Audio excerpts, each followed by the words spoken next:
I now invite Mr. Abdul Hafiz Qazi, Director of TSPD, to deliver the opening remarks. Thank you very much, Shamin. Assalamu alaikum and a very good evening to all participants.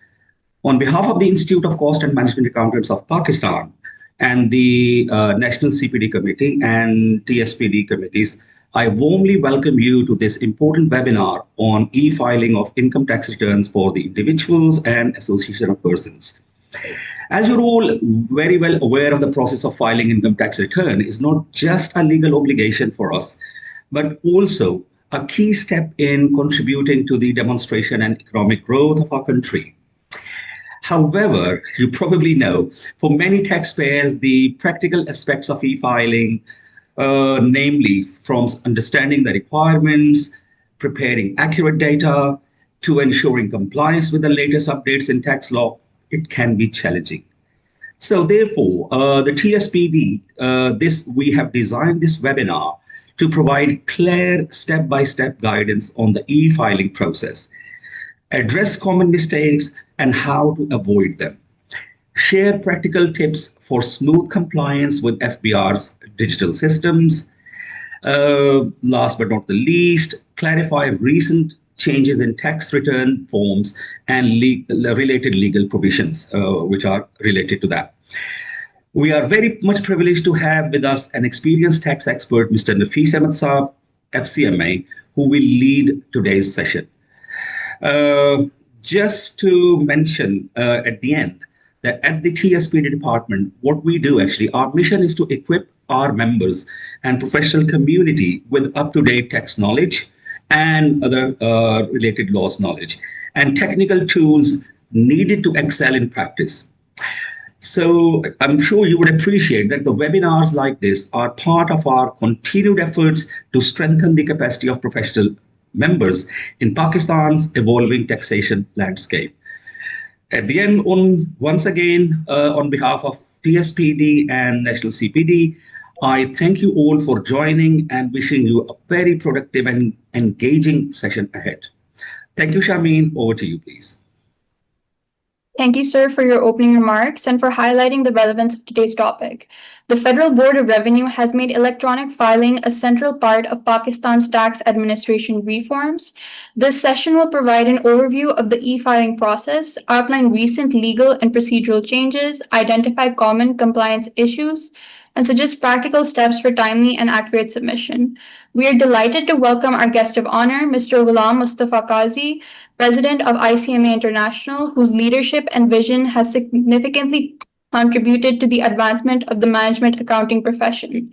And we are glad to inform you that we have with us our distinguished speaker for this session, Mr. Nafees Ahmed, FCMA and Chief Executive of Nafees Ahmed & Co., a quality-rated CMA firm.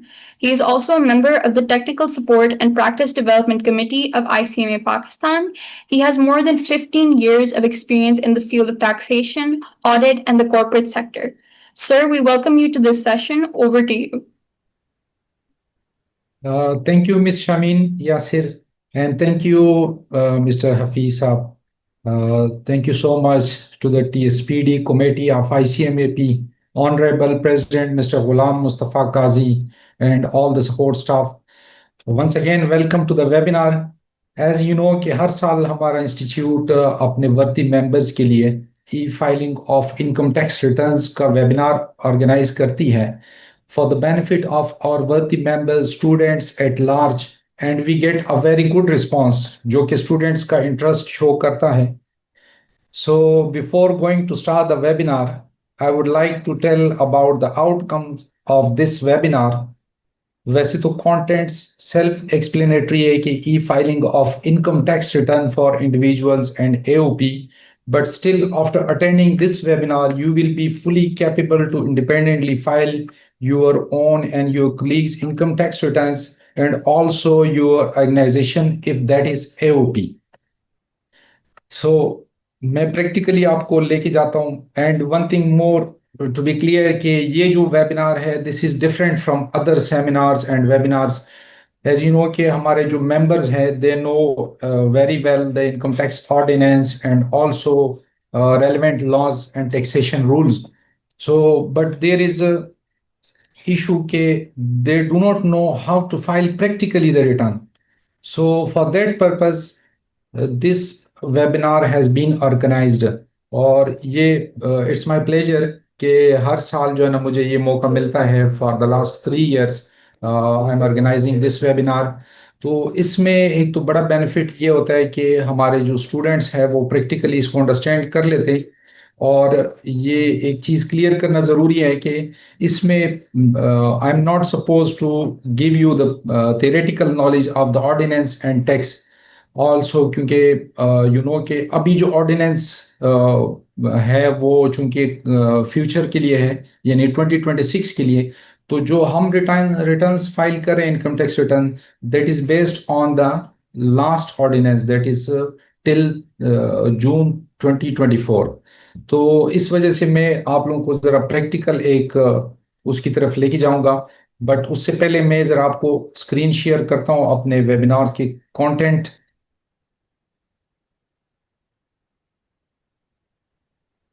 Is my screen is visible for everyone, please? Yes, Okay, sir. this is the session contents for today. Basic orientation of FBR portal, IRIS, that is for filing medium, online registration with FBR and how to get NTN, how to get ID and password, who has to file income tax return, how to file income tax return under different heads of income, how to file income tax return for of non-resident person, how to claim taxes deducted under different heads, how to file wealth statement, how to reconcile wealth, how to revise income tax return or wealth statement, and further different heads of income and their taxability. First of all, who has to file tax returns? As per section 114, return of income subject to this ordinance, the following persons are required to furnish income tax return for tax year, namely, जो भी tax year होता है relevant, like we are going to file income tax return for tax year 2025. So every company, every person other than a company whose taxable income for the year exceeds the maximum amount that is not chargeable to tax under this ordinance for the year, any non-for-profit organization as defined in clause 36 of section 2, every person whose income for the year is subject to final taxation, or next, any person not covered by clause 1A, तो जो लोग ऊपर वाले definition में नहीं cover होते उसको further explain किया हुआ है कि जिनका टैक्स लास्ट 2 प्रीसीडिंग ईयर में उनकी अर्निंग टैक्सेबल थी और क्लेम और लॉसेस कैरी फॉरवर्ड, मींस के एक बंदा वो अपने उन्होंने एक्स्ट्रा टैक्सेस पे किए तो वो उसका रिफंड लेने के लिए और अपने जो लॉसेस है उसको क्लेम करने के लिए उनको रिटर्न फाइल करना पड़ेगा। ऑन इमूवेबल प्रॉपर्टी जिसकी एरिया अगर लैंड है तो 500 स्क्वायर यार्ड्स और मोर, तो in that case he must haves to file his return. or on immovable property of land area of 500 square yards or more located in rating area, owns a flat having covered area of 2,000 square feet, or own a motor vehicle having engine capacity above 1000 cc। और यहाँ पे मैंने एक red highlight किया, that is very important के has obtained national tax number. तो यहाँ पे उन्होंने ऑलमोस्ट सबको कवर कर दिया कि जिसने भी नेशनल टैक्स नंबर लिया है तो he has to file his return. Is the holder of commercial और इंडस्ट्रियल कनेक्शन।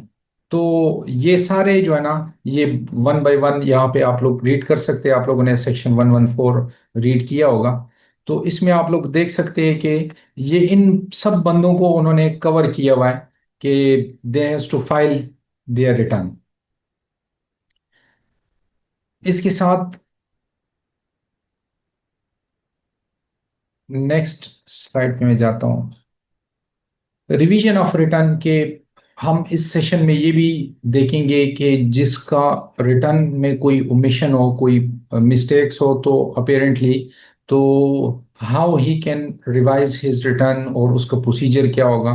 कमिश्नर से अप्रूवल लेनी पड़ती है, और अगर अप्रूवल नहीं मिलती तो चीफ कमिश्नर तक जो है ना अप्रोच किया जा सकता है। तो ये प्रोसीजर भी प्रैक्टिकली मैं आप लोगों को दिखाऊंगा कि कैसे जो है ना हम इसको कर सकते हैं, और उसमें रीजन बताया जाएगा कि what is the reason, what was the reason के ये इशू था, और रिवाइज्ड अकाउंट जो है ना उसके साथ अटैच करने पड़ेंगे। और ये पावर है कि जो कमिश्नर है वो कैसे इन्फोर्स कर सकता है कि a person who is not going to file his return, अगर वो ऊपर जो जितने क्राइटेरिया है उसमें आ रहा है और still he is not going to file his return, उसमें ये कंसिक्वेंसेस हो सकती है। डिसेबलिंग ऑफ मोबाइल फोन्स और मोबाइल फोन सिम्स। तो आप लोगों ने चेक किया है कि लास्ट ईयर जिन लोगों ने रिटर्न्स नहीं फाइल किए थे उनके मोबाइल सिम्स जो है ना ब्लॉक हो गए थे। तो उनके लिए मैंडेटरी था, दो के it was a discouraging step के, चूंकि जिन लोगों ने रिटर्न फर्स्ट टाइम भी नहीं फाइल किए तो उनको चाहिए कि उनके सिम्स ब्लॉक हो जाते, इंस्टेड के जो ऑलरेडी रिटर्न्स फाइल कर रहे हैं उनके किसी वजह से डिले हो गए तो उनके सिम्स ब्लॉक हो गए थे। और इलेक्ट्रिसिटी कनेक्शन डिस्कनेक्शन जो है ना वो हो सकती है, और gas connections restriction on foreign travel from the country, और उसमें कुछ एक्सेप्शंस दी हैं कि नाइकॉप होल्डर है या माइनर है या स्टूडेंट है या जो है ना वो हज एंड उम्रा के लिए परफॉर्म करने के लिए जा रहा है, तो उन केसेस में इन बंदों के लिए एक्सक्लूजन है। अदरवाइज ये जो हमने रिस्ट्रिक्शंस पड़ी है इन्फोर्समेंट के लिए, रिटर्न फाइलिंग के लिए, तो ये मैंडेटरी है, ये किया जा सकता है, गवर्नमेंट ने इसको इम्प्लीमेंट कर सकती है। तो नेक्स्ट है 115, persons not required to furnish a return of income। इसमें कुछ एक्सक्लूजन है कि किस किस को रिटर्न नहीं फाइल करना। उसमें जो है ना a widow, an orphan below the age of 25 years, a disabled person, or in the case of ownership of immovable property or non-resident person। तो ये चंद एक एक्सक्लूजन है कि जिसमें जो है ना बंदे को रिटर्न नहीं फाइल करना है।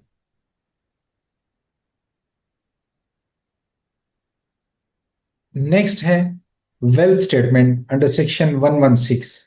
तो वेल्थ स्टेटमेंट में कुछ चेंजेस आई है। The persons total assets and liabilities, assets including phone assets and liabilities including phone liabilities, तो वो भी उन्होंने इंक्लूड किया है कि फोन एसेट्स और लाइबिलिटी का वर्ड चूंकि नहीं था तो वो 2024 बजट में इसको भी इंसर्ट किया है। Total assets and liabilities of a person spouse minor, इनकी स्पाउस माइनर्स की एसेट्स को भी आपने अपने रिटर्न्स में के होल्डिंग बाय स्पाउस और माइनर्स, तो वो भी डिक्लेयर करना है। Any assets transferred by the person to any other person during the period of, तो वो जो assets during the year gift किए जाते हैं या जो है ना सेल किए जाते हैं या ट्रांसफर किए जाते हैं फॉर व्हाटसोएवर रीजन, तो that must be declared during the year in wealth statement। Total expenditure of own and spouse like children schools fees educational activities की जो भी कॉस्ट है वो सारी आपको यहाँ पे मेंशन करनी होगी।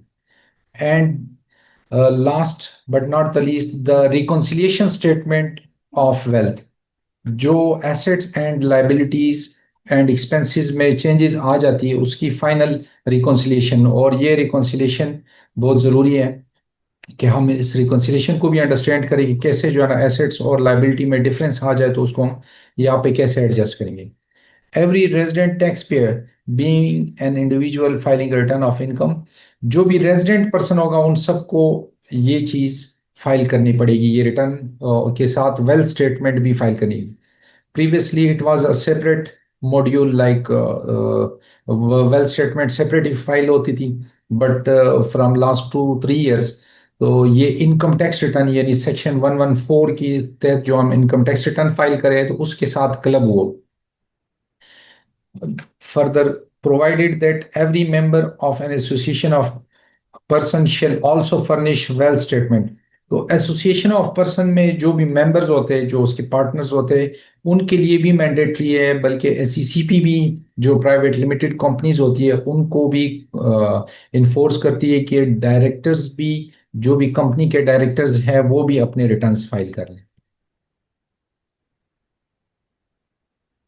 Revision of wealth statement. Wealth statement भी इसी तरह जो है ना हम रिवाइज कर सकते हैं।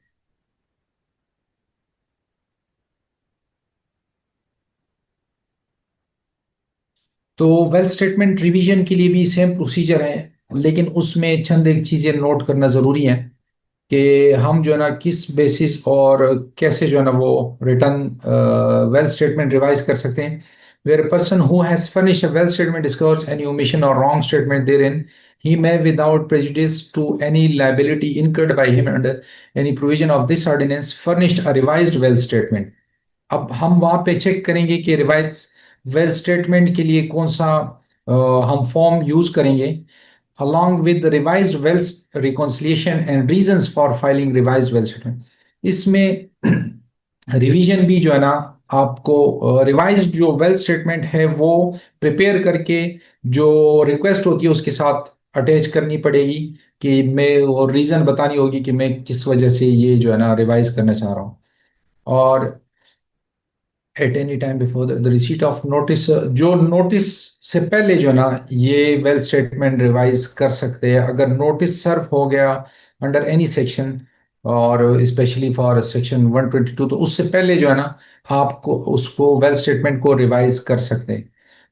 Provided that where the commissioner is of the opinion that the revision under this subsection is not for the purpose of correcting a bona fide omission or wrong statement, यानी कमिश्नर जो है ना ये उनके पास ये अथॉरिटी है कि he may declare such revision as void through an order in writing after providing an opportunity of being heard।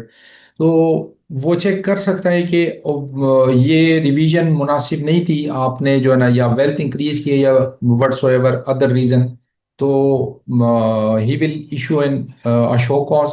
After that, after hearing, तो ही में इशू जो है ना ही में void the wealth statement again. For the removal of doubt, it is clarified that wealth statement cannot be revised after the expiry of 5 years। 5 years के बाद of return की जो 5 year की वो है, उसके बाद जो है ना आप वेल्थ स्टेटमेंट भी रिवाइज नहीं कर सकते। अब इसके साथ है फोन स्टेटमेंट, जो फोन इनकम स्टेटमेंट या वेल्थ स्टेटमेंट। तो 116A जो है ना बताता है कि फोन इनकम आपकी 10,000 यूएस डॉलर्स के इक्वल हो तो then you have to file foreign asset statement, और फॉरेन एसेट्स आपके 100,000 के इक्वल हो यूएस डॉलर, तो then you have to furnish the statement under section 116A। The person's total phone assets and liabilities, यानी उस statement में आपको क्या चीजें डिक्लेयर करनी है कि जो the last day of the tax year like 30th जून या जो भी लास्ट डेट होता है उसके बेस पे आपके कितने एसेट्स हैं, foreign assets. Any foreign assets transferred by the person to any other person during the tax year. अगर फोन एसेट्स लाइक हम लोकल एसेट्स ट्रांसफर करते हैं, वो डिक्लेयर करना होता है इन गिफ्ट और एनी अदर रीजन। तो same is the case for foreign asset as well. Complete particular of foreign income, the expenditure derived during the tax year and the expenditure wholly and necessarily for the purpose of deriving the said income, so that must be declared। The commissioner may by a notice in writing require any person being an individual who in the opinion of the commission on the basis of reason to be recorded in writing was required to furnish a foreign income। किसी को भी commissioner जो है ना वो notice issue कर सकता है in case he has foreign source of income or foreign assets। तो ये फोन एसेट से रिलेटेड था। Extension of time for filing return, किस सूरत में आप जो है ना एक्सटेंशन ले सकते हो और कितने टाइम पीरियड के लिए। तो for section 114 income tax return में फाइलिंग के लिए या वेल्थ स्टेटमेंट की फाइलिंग अंडर सेक्शन 114 और 117, तो you may apply for extension. और इफ इनिशियल जो एक्सटेंशन की रिक्वेस्ट होती है that is to commissioner. Commissioner को आपने रिक्वेस्ट करनी है जो भी केस होता है और रीजन बताना है। जो एप्लीकेशन होती है उस वो इन राइटिंग और signed by the tax payer कि फॉर दिस रीजन जो है ना मैं रिटर्न अभी रीजन बताई हुई है कि एब्सेंस फ्रॉम पाकिस्तान, सिकनेस और other misadventure, any other reason और कॉज, रीजनेबल कॉज जो है, उसके बेसिस पे आप उनको इन राइटिंग बता सकते हैं कि मैं जो है ना एक्सटेंशन मुझे रिक्वायर्ड है। तो कमिश्नर फर्स्ट इंस्टेंस में वो 15 डेज की एक्सटेंशन आपको अलाउ कर सकता है। आफ्टर दैट अगर फर्दर एक्सटेंशन रिक्वायर्ड है तो चीफ कमिश्नर से, और चीफ कमिश्नर से फर्दर एक्सटेंशन के लिए भी अप्लाई किए जा सकते हैं, या अगर स्टेटेड रीजन हो कि फॉर 1 मंथ, फॉर 2 मंथ, तो वो भी जो है ना किए जा सकते हैं। अगर कमिश्नर ग्रांट नहीं करता एक्सटेंशन तो उसके लिए भी चीफ कमिश्नर को एप्लीकेशन दी जा सकती है, और अगर फर्दर एक्सटेंशन हो जिस तरह कि मैंने आपको बताया तो उसके लिए भी फॉर लॉन्गर टाइम, अगर पीरियड के लिए आपको एक्सटेंशन रिक्वायर्ड है तो उसके लिए भी आप रीजन और एक्सप्लेनेशन और एविडेंस दे के तो आप एक्सटेंशन ले सकते हैं। ओके, अभी जरा हम इनकम टैक्स रिटर्न के प्रैक्टिकल जो है ना वो मॉड्यूल पे जाते हैं, उसके बाद हम फिर ऑफेंसेस और इन चीज़ों को डिस्कस करेंगे। तो मैं आप लोगों के साथ जरा स्क्रीन शेयर करता हूँ कि जो इंडिविजुअल रिटर्न्स हैं उसको हम कैसे, इंडिविजुअल रिटर्न कैसे फाइल करेंगे। तो फर्स्ट ऑफ ऑल ये आप लोग मॉड्यूल देख सकते हैं कि ये एफबीआर का पोर्टल है, और एफबीआर का वेबसाइट सिंपल, आप यहाँ पे जाएंगे तो यहाँ पे आयरस का मॉड्यूल है। तो is it visible for everyone? I think, I hope सो। तो ये आयरस का मॉड्यूल है। यहाँ पे इनिशियली हम लर्न करेंगे कि कैसे जो है ना हम आयरस के पोर्टल में अपना रिटर्न स्टार्ट करेंगे। तो यू कैन सी के यहाँ पे जो मॉड्यूल दिया हुआ है, जो पेज है, यहाँ पे आप अगर आपके पास ऑलरेडी लॉगिन पासवर्ड है तो you can feed here also password. और अगर आप फर्स्ट टाइम रिटर्न फाइल करें तो यहाँ पे आपके लिए जो 2-3 टैब्स दिए हुए हैं कि न्यू रजिस्ट्रेशन, या तो न्यू रजिस्ट्रेशन पे क्लिक करके आपको जो है ना ये इंटरफेस शो हो जाएगा। इसमें आप बकायदा एंट्री करेंगे कि मुझे जो है ना यहाँ पे CNIC, जो भी आपका नेम और कॉन्टेक्ट नंबर और जो है ईमेल एड्रेस, और यहाँ पे मोस्टली कोशिश ये किया करें कि अगर आपकी अपनी है तो अपना परमानेंट एक मोबाइल और ईमेल एड्रेस, क्योंकि इसका बड़ा एक वो इशू बनता है कि जब आपका पासवर्ड आपसे भूल जाते हैं तो उस वक्त आपको जो है ना RTO जाना पड़ता है, जहाँ पे बड़ा मसला बनता है कि आपको आपका RTO सम केसेस में जो आपका होम टाउन का होता है ना वो RTO, तो वहाँ पे जाना मुश्किल है।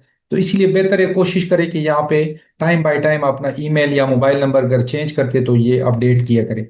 तो ये सारे फील्ड्स जो है ना आपको फिल करने के बाद सबमिट करेंगे तो आपको वेरिफिकेशन कोड आएंगे, उसके बेसिस पे आप जो है ना रजिस्ट्रेशन कर सकते। और सेकंड, अगर आप जो है ना आप रजिस्टर्ड हैं, यानी सम टाइम सम केसेस में किसी के NTN बने थे बट उनके इनरोलमेंट नहीं हुई थी, उनके पास लॉगिन पासवर्ड नहीं था, तो in that case you will go in for e enrolment. तो ई इनरोलमेंट के लिए जो है ना आपके पास ये पोर्टल आ जाएगा। यहाँ पे आप CNIC mobile number, email address जो है ना ये फीड करके और ये कैप्चा फीड करने के बाद आप जो है ना को वेरिफिकेशन कोड आ जाएंगे। वो जब आप वेरीफाई कर लेंगे तो आपको लॉगिन पासवर्ड मिल जाएगा इस सूरत में। तो ये दो, न्यू रजिस्ट्रेशन और ई इनरोलमेंट, ये आप लोगों को आई होप क्लियर होगा। अगर आपका लॉगिन पासवर्ड है तो सीधा आप यहाँ से जाके रिटर्न फाइल करेंगे, और इन केस नहीं है तो या भूल गए तो आप फॉरगॉट पे भी जा सकते हैं, लेकिन फॉरगॉट के लिए भी ज़रूरी है कि आपका मोबाइल नंबर और ईमेल एड्रेस अपडेटेड हो। तो ये आपका जो आयरिस वाला पोर्टल है इसमें आपके सामने ये फील्ड्स आ रहे हैं। तो इसके साथ जो नीचे थोड़ा सा आप स्क्रॉल डाउन करेंगे तो ये बड़े इंपॉर्टेंट फील्ड्स है कि आप जब भी किसी का स्टेटस चेक करेंगे एक्टिव टैक्स पेयर लिस्ट का, तो यहाँ पे आप उसका डेटा फीड करेंगे जो है ना एक्टिव टैक्स पेयर पे क्लिक करके यहाँ से CNIC या क्राइटेरिया जो भी है सिलेक्ट करने के बाद CNIC देने के बाद और जो है ना कैप्चा फीड करने के बाद वेरीफाई करते हैं, तो आपको जो है ना उनका स्टेटस यहाँ पे आ सकते हैं।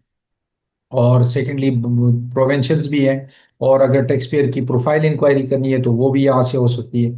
आपको कंप्यूटराइज्ड रिसीट्स जो सीपीआर को वेरीफाई करना है, या पॉइंट ऑफ सेल की इनवॉइस वेरिफिकेशन है, या property certificate verification under section 7E वाले जो ना, आप किसी भी चीज़ को यहाँ से आप वेरीफाई कर सकते हैं। तो ये मेन इस पोर्टल पे उन्होंने दिए हुए इसी पेज के ऊपर है, आईआरएस के पेज के ऊपर। तो इसके साथ अवेयरनेस ज़रूरी है ताकि हमें पता हो कि हम जो है ना कौन सी चीज़ फाइल करें। तो अब मैं जो है ना आपको ज़रा लॉग इन करके चेक कराता हूँ कि कैसे जो है ना रिटर्न हम यहाँ पे फाइल कर सकते हैं।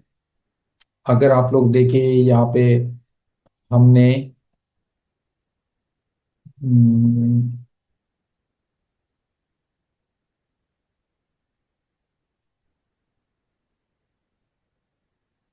स्क्रीन शेयर हो गया मेरा जी। ये स्क्रीन विजिबल है?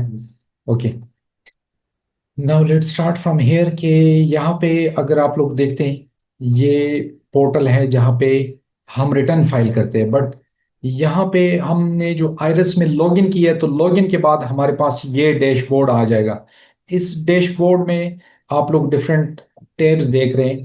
तो अगर आप लोग सैलरीड इंडिविजुअल का नॉर्मल रिटर्न फाइल करते हैं तो यहाँ से आप नॉर्मल रिटर्न और नॉर्मल रिटर्न, या sale simplified income tax return for non business individual, यानी ये सैलरीड इंडिविजुअल का, तो यहाँ पे क्लिक करेंगे और डिटेल देंगे तो वहां से आपको रिटर्न आपका फाइल हो सकता है।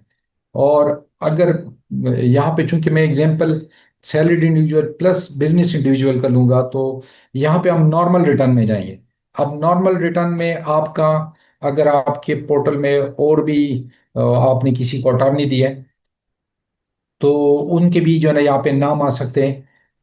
अनफॉर्चुनेटली कुछ दिनों से एफबीआर के आईआरएस पोर्टल का थोड़ा सा इशू है, तो इसलिए प्रॉपर रिस्पॉन्ड नहीं दे रहे हैं। तो मैंने एक सैंपल तो डाउनलोड किए, but still I will apologise for that कि मैंने जो प्रैक्टिकल आप लोगों को डेमो देनी है वो नहीं हो पा रही है। बट एनी हाउ, आप यहाँ पे जाके वहाँ पे जो आपका जिसका रिटर्न फाइल करे तो ये आपके सामने आ जाएगा। और टैक्स पीरियड सिलेक्ट करके 2025 है, उसका आपको पूरा ड्यूरेशन बता देते। ये सिलेक्ट करने के बाद कंटिन्यू करते तो आपका जो है ना रिटर्न ओपन हो जाएगा, आपको इंटरफेस आ जाएगा। तो इसके साथ चूंकि ऑलरेडी हमने रिटर्न फिल किया हुआ है आइरस के सिचुएशन को देखते हुए, तो ये ड्राफ्ट में पड़ा हुआ है हमारे पास ये रिटर्न। इसको हम यहाँ से ओपन करते हैं।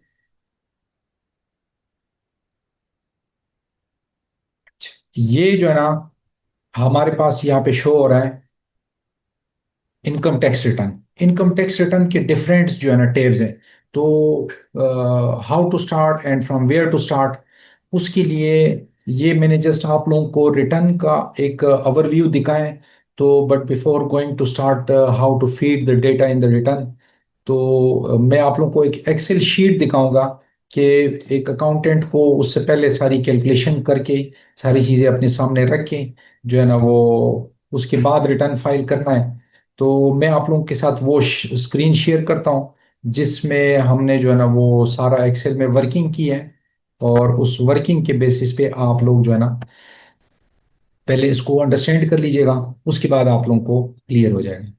अब ये हमने जो है ना एक नॉर्मल बिजनेस इंडिविजुअल का जिसमें सैलरी का भी आ रहा है और जो है ना बिजनेस का भी, तो इसका मैं आप लोगों को एक ओवरव्यू दूंगा यहाँ पे। ये लेट से हम जो है ना एक नॉर्मल रिटर्न फाइल करते हैं जिसमें एक पर्सन जो है ना वो he is getting salary as well as business having business income. तो फर्स्ट टाइम क्योंकि हमने ये एक एग्जांपल दिया था फुल टाइम टीचर रिसर्चर वाला, बट चूंकि वो अभी इस टाइम उस पर कोई रिबेट इस साल नहीं था जो लास्ट ईयर हमारा गुजरा है। तो यहाँ पे आप लोग देख सकते हैं कि ये जो एक सैलरीड इंडिविजुअल है उसकी मंथली सैलरी हमने अज्यूम की है कि लेट से 300,000 पर मंथ उसकी बेसिक्स पे है। बेसिक पे बिसाइड बेसिक पे वो मंथली मेडिकल अलाउंस ले रहे हैं। तो अलाउंस हमने यहाँ पे 10% ऑफ बेसिक पे कंसिडर किया, क्योंकि ऑर्डिनेंस में ये है कि whether on actual basis, reimbursement basis, और maximum of 10% of basic pay he can get allowances. तो चूंकि only this allowances are exempt और टैक्स डिडक्टिबल, तो हमने इसको कंसिडर किया। एक सिंपल एग्जांपल, तो जो एनुअल सैलरी बनती है वो ये बनती है बेसिक और ये अलाउंसेस। टोटल सैलरी हमारे पास ये हो गई। इसमें हमने जो है ना डिडक्टिबल अलाउंस जो कि एडमिसिबल है, बेसिक पे का अप टू 10% मेडिकल अलाउंस लिए हैं। तो टोटल टैक्सेबल एनुअल सैलरी जो है ना हमारे पास ये अराइज हो रही है 3.6 मिलियन। अब इसकी जो टैक्सेबिलिटी है, जो as per slab rate for tax year 2025, आप देख सकते हैं कि फोर जो 4 लाख, और जो एडिशनल अमाउंट है एक्सीडिंग 3.2, उसका 30%, एंड जो अप टू 3.2 मिलियन है 4,30,000। तो ये टोटल आपकी जो टैक्सेबल टैक्स चार्ज हो रहा है on salary, that is 550,000। Right, तो ये आप लोगों के पास एक एग्जांपल मैंने दी है जो सैलरी के ऊपर आपको ये टैक्स चार्ज हो रहा है। इसकी मैं आपको डेटा भी साथ साथ बताऊंगा। अब इसमें हमने फर्दर कुछ असम्पशन लिए हैं कि आपकी लेट से इसके साथ कोई बिजनेस इनकम भी है। तो बिजनेस इनकम का जो है ना मैं आपको अभी बताऊंगा कि बिजनेस इनकम की टैक्सेबिलिटी क्या है। तो इसके साथ मैं अब दोबारा आपको पोर्टल पे लेके जाऊंगा, ताकि आप लोगों को क्लियर हो जाए कि जिस चीज को हम प्रैक्टिकली कर रहे हैं, तो how to feed in the on the portal, ये भी आप लोगों को दोबारा क्लियर हो जाएगा। यहाँ पे मैं दोबारा स्क्रीन शेयर करता हूँ। ये सैलरी का टैब है। यहाँ पे आप देख सकते हैं वो जो हमने आपको शो किया था एक्सेल शीट में, बेसिक पे और अलाउंसेस। अलाउंसेस जो भी हैं, तो जस्ट मैंने एक सिंपल आप लोगों को अंडरस्टैंडिंग के लिए ये दी है। जो रेलेवेंट हेड्स में होते हैं आप वहाँ पे फीड कर सकते हैं, बट दैट इज कि मैंने इसको बाइफरकेट इसलिए किया है कि हम उसकी डिडक्टिबल अलाउंस में भी डाल दें। अगर लेट से हम यहाँ पे नहीं फीड करते, तो वो टैक्स जो है ना टोटल सैलरी जो कि 3.96 मिलियन है, उसके ऊपर टैक्स कैलकुलेट करेगा। तो ये था आपका सैलरी वाला पोर्शन के, दैट इज वेरी सिंपल। और जो हम यहाँ पे इसको कैसे अंडरस्टैंड करें, और इसके साथ इसको in case every employer deduct with healed tax from the salary, तो उसमें जो है ना आप ये देख सकते हैं कि एक सैलरी के ऊपर जो टैक्स डिडक्ट हो जाता है, तो वो यहाँ पे हम कैसे कैटर फॉर करेंगे। अंडर सेक्शन 149 जो सैलरी का सेक्शन है, यहाँ पे एम्प्लॉयर ने जो टैक्स डिडक्ट किया विद हिल्ड किया, तो वो हमने यहाँ पे फीड किया। तो ये वाला तो आपके पास आ गया सैलरी वाला। तो फाद साहब, अगर हमें इजाज़त दे तो थोड़ा सा नमाज का ब्रेक कर लेते हैं।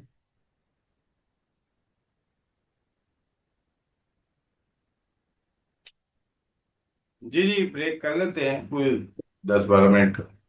जी सर, ठीक है, thank you sir, thank you. जी। Okay, let me share the screen again के जो हम बिजनेस इनकम की डिस्कशन कर रहे थे for salaried individual, business income and salary. तो सैलरी का हमने डिस्कस किया यहाँ पे।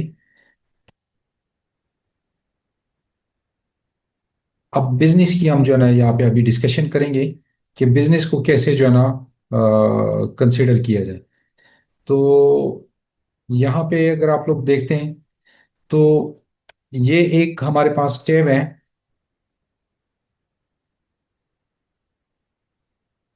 Business income. तो लेट्स अज्यूम के रेवेन्यू है 13 million, and stock start let's say first year of business, purchases less closing stock, other cost, total cost and other direct cost, less revenue, तो GP आए। GP में admin expenses सारे less करके हमारे पास NPBT। तो before tax हमारे पास ये profit और टैक्स जो चार्जेबल है on this income that is 577,850 as per slab rate. तो मैंने स्लेब का रेफरेंस दिया है। अब हमारे पास नेट ऑपरेटिंग प्रॉफिट जो आफ्टर टैक्स प्रॉफिट है हमारे पास ये हो रहा है, शो हो रहा है। अब इसके ऊपर जो टैक्स लायबिलिटी थी separate on business as per slab rate ये बन रही है, और जो सैलरी की हमने यहाँ पे कैलकुलेशन की है तो वो 550। In case a person deriving salary plus business income, so in that case, slave rate will be for as a business individual. तो previously it was कि आप जो है ना सैलरी 75% और बिजनेस इनकम 25%, बट नाउ अगर आप बिजनेस इनकम भी अर्न करें तो आपके ऊपर जो स्लेव रेट चार्ज होगा वो बिजनेस का होगा। तो हम दोनों इनकम को क्लब करेंगे तो देन हमारे पास जो टैक्स लायबिलिटी होगी वो ये बन रही है कि टैक्स ऑन बिजनेस जो कि ये वाला था, और जो ये एडिशनल टैक्स बन रहा है this is because salary income plus business income, तो दोनों को क्लब करके जो स्लेब रेट बनेगा वो टोटल इनकम के ऊपर चार्ज हो रहा है। और इसमें अगर एक पर्सन जो है ना वो टैक्स चार्जेबल आफ्टर रिडक्शन, हमारे पास रिडक्शन जो प्रीवियसली हम फुल टाइम टीचर और रिसर्चर के लिए कंसिडर कर रहे थे, अभी जो है ना हमारे पास जो है ना फिक्स एंड फाइनल की भी मैं आपको एग्जांपल दूंगा, बट उससे पहले अगर आपको जो है ना कोई टैक्स क्रेडिट मिल रहा है, उस टैक्स क्रेडिट की ट्रीटमेंट भी जो है ना मैं आपको यहाँ पे शो कर रहा हूँ। अगर आप लोग देखें तो यहाँ पे टैक्स क्रेडिट के लिए हमारे पास ये है, यानी टैक्स लायबिलिटी और टोटल टैक्सेबल इनकम और एनुअल टर्नओवर जो है, यानी लाइक सैलरी प्लस जो टैक्सेबल इनकम बनती है और प्लस जितना आपने कंट्रीब्यूशन किया है उसी का पार्ट कैलकुलेट होगा। लाइक यहाँ पे this taxable tax liability divide by taxable income multiply by 100,000 जो कि यहाँ पे डोनेशन की है अंडर सेक्शन 61 जो रजिस्टर्ड ऑर्गेनाइजेशन है उनको चैरिटेबल ऑर्गेनाइजेशन, और अगर अप्रूव्ड पेंशन फंड को यहाँ पे कंट्रीब्यूशन किए तो उसके लिए भी जो है ना आपके पास ये आ रहा है, तो उसकी कैलकुलेशन भी आप देख सकते हैं। उसके बेसिस पे ये बन रही है, लेकिन उसके लिए हम जो टैक्स लायबिलिटी कंसिडर करेंगे वो आफ्टर रिडक्शन जो टैक्स लायबिलिटी होगी वो हम ये कंसिडर करें। उसके बाद जो हमारे पास फाइनल वाली टैक्सेशन होगी तो वो हम कंसिडर करेंगे। तो एक तो हमने बिजनेस इनकम शो किया और बिजनेस की हमने एक सिंपल सी एग्जांपल ली है, और इस एग्जांपल में आप देख सकते हैं यहाँ पे हमने इनकम स्टेटमेंट बनाए हैं। तो और बैलेंस शीट ये सारे आइटम्स जो है ना यहाँ पे फीड करने के बाद आप देख सकते हैं जो है ना ये इसका एक हमने एग्जांपल दिया है। तो अब दोनों इनकम, अब इसके जरा फर्दर हम जरा हेड देखते हैं। लेट से जो salaried individual plus business earning के साथ साथ वो जो है ना नॉर्मल टैक्स रिजीम में आपकी रेंटल इनकम कंसिडर हो रही है, तो वो रेंटल इनकम का कितना पार्ट जो है ना आपके सैलरी में क्लब हो रहा है वो भी यहाँ पे हमने कैलकुलेशन की है कि 1/5 आपको डिडक्टेबल अलाउंस है for maintenance charges, that is 1/5 of total rental income rent receipt. और इसमें ना जो एडवांस फॉरफिशन वगैरह वाला है तो वो भी वो आता है वो, लेकिन वो हमने वो क्लब होता है इसके साथ, लेकिन वो हमने कंसिडर नहीं किया, एक सिंपल सा एग्जांपल लेके ताकि सही अंडरस्टैंडिंग हो जाए इसकी। और प्लस इसमें एक और बेनिफिट आप ले सकते हैं, चूंकि रेंट कलेक्शन के ऊपर लाजमी चार्जेस आ जाती हैं, वो चार्जेस आपके लिए अलाउड है 4% of total rental income rent receipt. और ये आपको जो है ना 1/5 इसका और प्लस जो है ना 20% कलेक्शन चार्जेस टोटल 120 ये डिडक्ट करने के बाद हमारे पास जो टैक्सेबल रेंटल इनकम बनती है वो 380, जो कि नॉर्मल इनकम में क्लब हो जाती है। और फिर उसके साथ एग्रीकल्चर इनकम है। एग्रीकल्चर इनकम के दो एस्पेक्ट्स हैं। एक तो ये कि एरिगेटेड और नॉन एरिगेटेड जो लैंड है उनकी असम्पशन होती है। और सेकेंडली जो है ना आपकी प्रोवेंशियल, जो ये मोस्टली प्रोवेंशियल से जो रिलेट कर रही है, और इवन के फेडरल में भी है तो उसमें भी स्लैब रेट 600,000 है। ये सिर्फ एग्रीकल्चर इनकम के लिए। और प्रोवेंशियल भी मोस्टली केपी के, पंजाब और बलूचिस्तान में ये है 600,000 इनिशियल से। अप टू 600,000 आपका एग्रीकल्चर इनकम एग्जेम्प्ट है।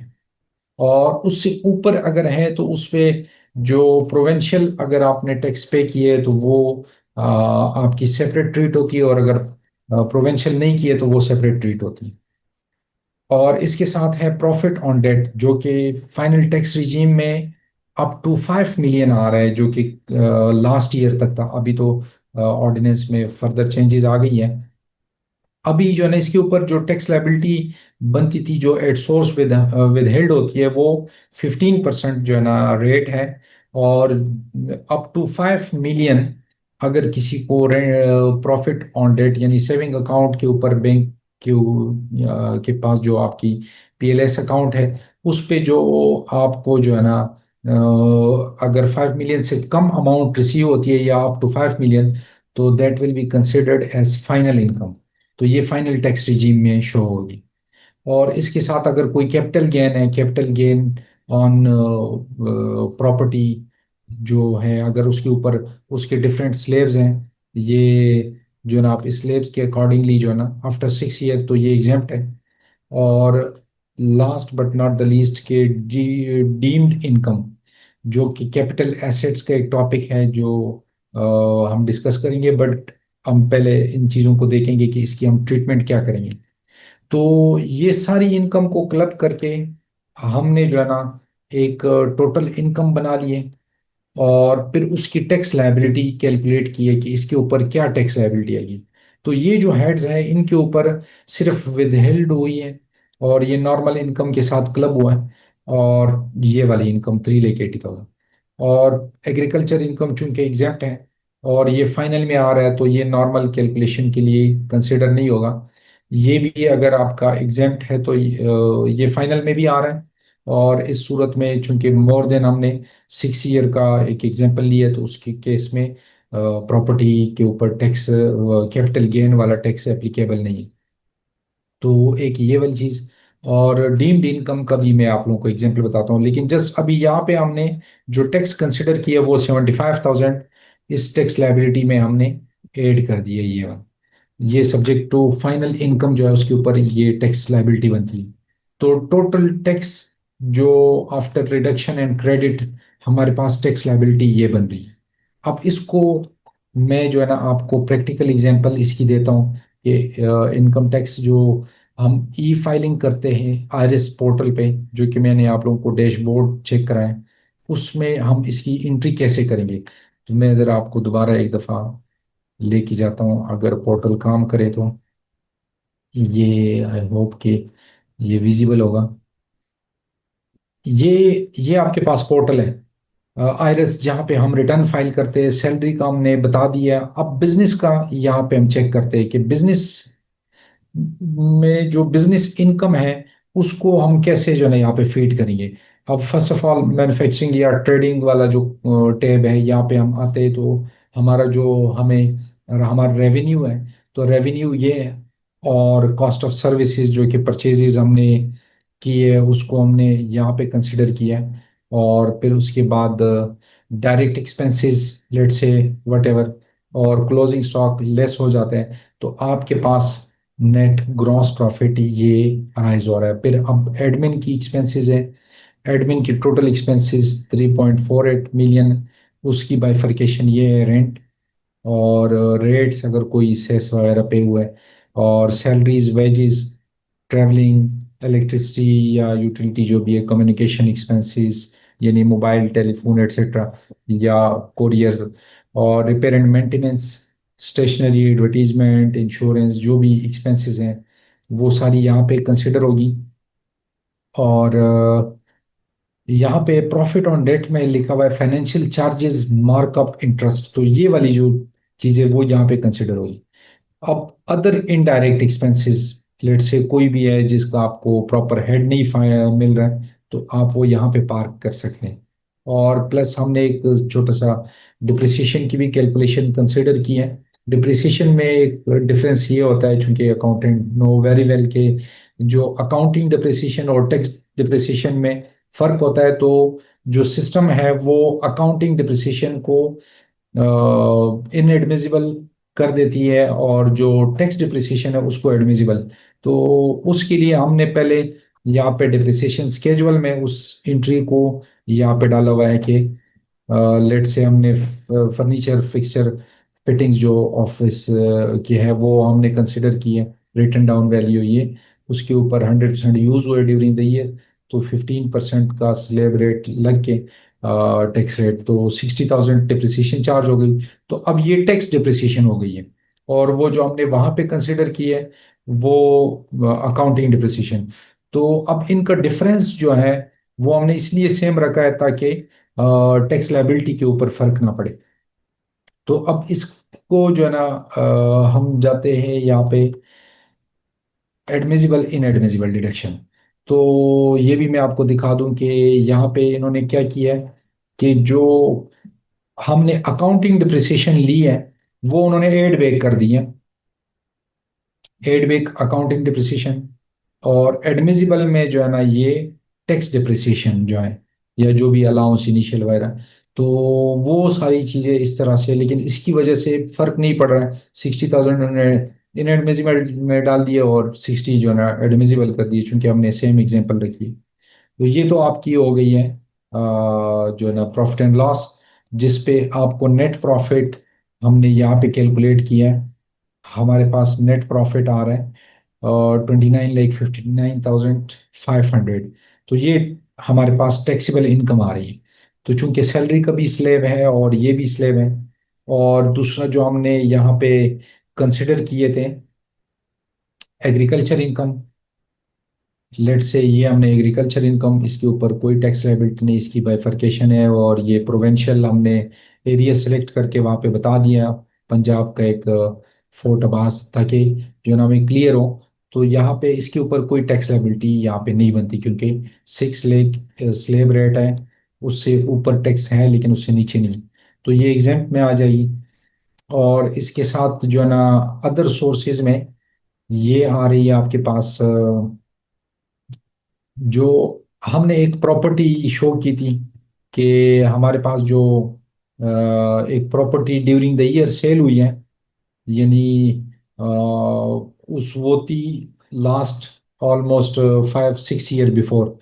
तो उसके ऊपर जो यहाँ पे हमें हमें कैपिटल गेन आया 5 मिलियन, वो हमने यहाँ पे कंसिडर किया, लेकिन उसके ऊपर कोई टैक्स लायबिलिटी नहीं बन रही है, क्योंकि ये holding period more than 6 year है। तो एक तो ये वाला, और दूसरा जो हमने यहाँ पे शो किया था कि profit on debt saving account जो है आपके किसी बैंक में, उसकी एंट्री कैसे करनी पड़ती है, यहाँ पे आपने बताना होता है। और जो है ना उसके साथ आपको डिटेल वगैरह बैंक कौन सा है और क्या है, तो उसके ऊपर अगर आपसे tax already at source withheld हुआ है तो वो भी यहाँ पे मेंशन करेंगे।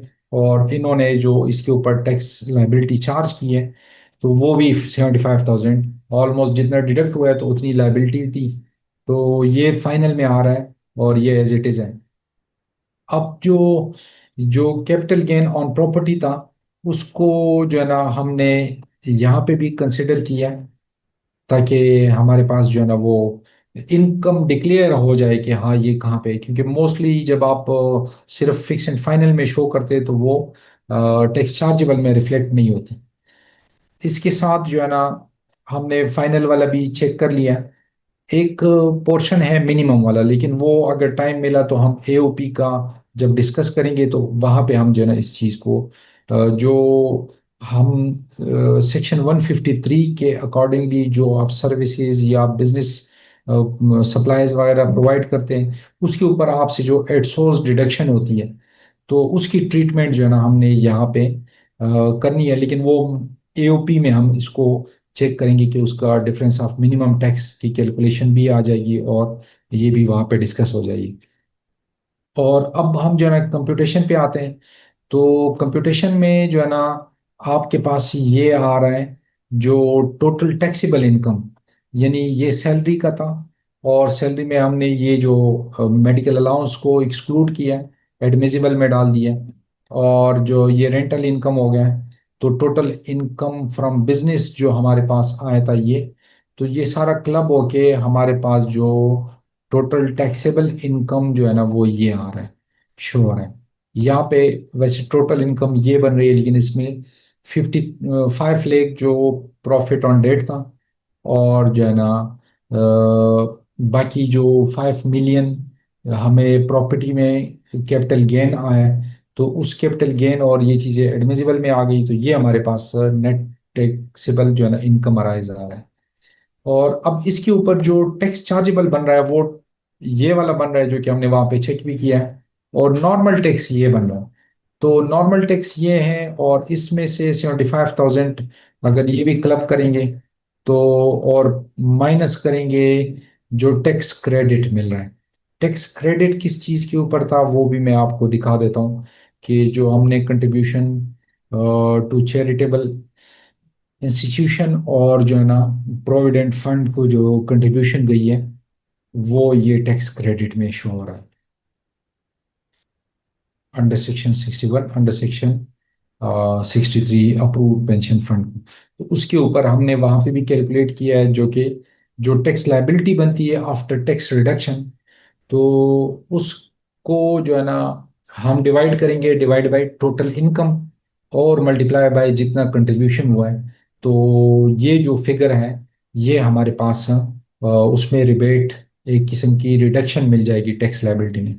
तो नेट पे टैक्स जो है ना वो पेबल में आ जाएगा अगर कोई विदहेल्ड नहीं हुआ है। तो एट सोर्स हमसे क्या क्या विदहेल्ड हुआ है वो भी हम जो है ना यहाँ पे देखते हैं। टोटल ये हमने विदहेल्ड शो किया, वो एक तो फिक्स फाइनल में था जो 75,000 डिडक्ट हुआ है, और एक एडजस्टेबल में हमने यहाँ पे शो किया हुआ है कि इसमें क्या क्या है। एक ना आपका सैलरी के ऊपर एट सोर्स डिडक्ट हुआ है, और सेकेंडली जो है ना 10,000 जो रेंट रिसीव हो रहा था वहाँ पे विदहेल्ड हुआ है। और इनकेस आपके किसी मोबाइल या टेलीफोन या जो है ना पीटीसीएल या किसी टोकन टैक्सेस में विदहेल्ड हो जाता है, तो वो भी सारा यहाँ पे कंसिडर हो जाएगा। तो ये कुछ चीज़ें जो ना ऑटोमेटिकली आती है, अगर आपने कोई अब्रॉड पेमेंट की है तो वो यहाँ पे खुद ब खुद शो हो जाती है। तो ये जस्ट मैंने आपको एक सैंपल दिखाना था। तो इसके साथ जो है ना अभी कंप्यूटेशन कंप्यूटेशन में अगर आप देखते हैं तो हमारे पास वही इनकम आ रही है टैक्सेबल, और टैक्स चार्ज हो रहा है 22,49,511, और टैक्स क्रेडिट हमने कंसिडर किए हैं 38,000 और फाइनल टैक्स का। तो ये विदहेल्ड हुआ है 6,37,672, एंड नेट जो पेबल है टैक्स वो ये बन रहा है 16,11,839 रुपीज। तो अब ये टैक्स लायबिलिटी पे करने के लिए अब सिंपल है, वेरी सिंपल, के पहले हम जो है ना ई पोर्टल पे जाके वहां से हम टैक्स चालान जनरेट करते थे। अब यहाँ पे डायरेक्ट प्रिपेयर पीएसआईडी करेंगे तो आपको डिटेल आ जाएगी। अभी चूंकि जो है ना सेव नहीं हुआ है और पोर्टल का थोड़ा सा इशू है, तो ये मैं ट्राई करता हूँ, अगर हो जाता है तो यहाँ पे जनरेट हो जाती है पीएसआईडी। तो सेव तो हो गया, अभी लेट से चेक करते हैं प्रिपेयर पीएसआईडी। इस पीएसआईडी में जो है ना आप अगर देखें तो आपके पास सारी डिटेल इंफॉर्मेशन शो हो रही है। ये एडमिटेड इनकम टैक्स है, और जो है ना इसमें नेम आपका शो हो रहा है, आपका कॉन्टेक्ट और ईमेल एड्रेस, और ये टैक्स जनरेट करेंगे तो पीएसआईडी जनरेट हो जाएगी। ठीक है, तो ये आपके पास, और वो जो पीएसआईडी आप ऑनलाइन कहीं से भी पे कर सकते हैं। तो एक तो ये वाला आपके पास जो ना सैलरी इंडिविजुअल और प्लस बिजनेस इनकम का ये वाला पोर्टल था। और इसमें अब इसकी वेल्थ स्टेटमेंट का मैं आपको थोड़ा सा इंट्रोडक्शन दूंगा, कि वेल्थ स्टेटमेंट जो कि हमने पढ़ा है 116, इसमें दो तीन चीज़ें होती है, एक पर्सनल एक्सपेंसेस और दूसरा एसेट्स और थर्ड रिकॉन्सिलिएशन जो कि हमने वहाँ पे एक्सेल शीट में। तो अब दोबारा मैं आपको एक्सेल शीट लेके जाता हूँ, वहाँ पे आप देखेंगे कि वेल्थ रिकॉन्सिलिएशन जो शीट है वो पहले अगर हम एक्सेल में बना लेते हैं तो उसका हमें इजी हो जाता है। ये एसेट्स वाला पोर्शन है। इन केस आपकी कोई प्रॉपर्टी है और उसमें बेहतर ये है कि डेट ऑफ परचेज भी लिखा जाए। उसकी रीज़न ये है कि इन केस जब आप इस प्रॉपर्टी को सेल करते तो यू नेवर नो कि ये मैंने कब जो है ना परचेज किया था। अपनी प्रॉपर्टी का तो पता चल जाता है, लेकिन क्लाइंट का हो तो वो क्लाइंट को भी नहीं पता होता।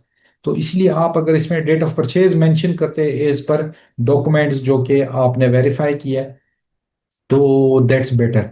और यहाँ पे जो है ना एक प्रॉपर्टी जो कि हमने लास्ट ईयर शो की है और वो फिर इस साल सेल की है, तो परचेज प्राइस ये थी और हमने यहाँ पे सेलिंग प्राइस भी मेंशन कर दी है ताकि हमें आइडिया हो कि हाँ इसकी कैपिटल गेन ये आ रहा है। और इसके साथ जो है ना कोई बिजनेस है तो बिजनेस में आपकी शेयर क्या है और बिजनेस एसेट्स वगैरह, तो वो यहाँ पे आप जो है ना शो करते हैं जो हमने आपको बिजनेस का बैलेंस शीट दिखाया था। और यहाँ पे जो है ना आपके बैंक अकाउंट्स जो भी है एसेट्स में, और अगर आपकी कोई व्हीकल है तो वो जो है ना हमने शो की है और कब ली है और कितने में ली है। तो ये सारी चीज़ें और मॉडल क्या है, कौन सी गाड़ी है।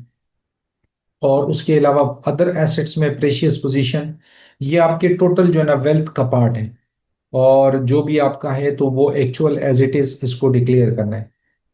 एनी अदर एसेट्स में कोई आपकी अगर फाइल है जो कि आपकी ओनरशिप में नहीं है और उसकी आप इंस्टॉलमेंट पे करें तो वो यहाँ पे भी डिक्लेयर कर सकते हैं और उसके अगेंस्ट लाइबिलिटी भी शो कर सकते हैं कि ये प्लॉट उसकी वर्थ ये है और उसके अगेंस्ट जो है ना मैंने इतनी इंस्टॉलमेंट की है और इतनी जो है ना पेएबल है। और ये लाइबिलिटी का पोर्शन है। सॉरी, यहाँ पे लाइबिलिटी में आप शो कर सकते हैं कि इन केस किसी से लोन लिया हुआ है और वो आपने लास्ट ईयर था 250, तो करंट ईयर में आपने रीपे कर दिया सम। तो इन केस आपके पास प्रॉपर एविडेंस हो थ्रू बैंकिंग चैनल या आपने ट्रांजैक्शन किए तो इट्स बेटर कि आप यहाँ पे ही शो करें, क्योंकि मोस्टली जो नोटिस आते हैं तो ऑफिसर इस चीज़ को देखता है कि अच्छा ये कौन सी लाइबिलिटी है, क्या है और क्या नहीं। तो अगर आपने ये एक्सप्लेन किया होगा तो रिटर्न आपका सेल्फ एक्सप्लेनेटरी होगा। तो आई होप सो कि अगर ऑफिसर को अंडरस्टैंडिंग है तो he will never send you a show cause notice for that inquiry. तो ये आ गई हमारे पास net wealth. Net wealth current year की यानी जो एसेट्स है टोटल जो 43 मिलियन, और इसमें से लाइबिलिटी लेस होके ये आ गई। और जो प्रीवियस का हमने एक अज्यूम किया कि हमारे पास जो प्रीवियस ईयर की ये थी वेल्थ वो ये वाली शो हो गई। तो अब नेट डिफरेंस इंक्रीज आया आपके पास 9.9 मिलियन। अब इस इंक्रीज की क्या रीजन है, यहाँ पे देखिए इनकम जो हमने सैलरी से डिक्लेयर किया था, अब सैलरी का जो हमने इनकम डिक्लेयर किया था यू कैन सी हियर कि हमने जो है ना अलाउंसेस को डिडक्टिबल अलाउंस में डाले हुए थे। हमारे पास टोटल सैलरी जो बन रही थी वो ये थी 39,60,000। बट यहाँ पे चूंकि टैक्स कैलकुलेशन के लिए हमने इसको लेस किया था और हमने सिर्फ जो है ना बेसिक पे को ले लिया था। तो अब यहाँ पे हम टोटल कंसिडर करेंगे क्योंकि वो फिर रिकंसिलिएशन का इशू होगा। तो हमने टोटल सैलरी इनकम जो है ना यहाँ पे डिक्लेयर किया और रेंटल इनकम भी जो एज पर एक्चुअल टोटल है वो यहाँ पे कंसिडर करेंगे। जो इसके टैक्सेस है वो हम फिर जो एक्सपेंस वाला पोर्शन है वहां पे रेट्स वगैरह में इस चीज को कंसिडर करेंगे। इनकम फ्रॉम प्रॉपर्टी और business income as it is, agriculture income जो कि एग्जेम्प्ट था, प्रॉफिट ऑन डेट था और कैपिटल गेन था। और अगर इन केस कोई फॉरेन रेमिटेंसेस हैं तो वो हमने कंसिडर किए कि ये फॉरेन रेमिटेंसेस।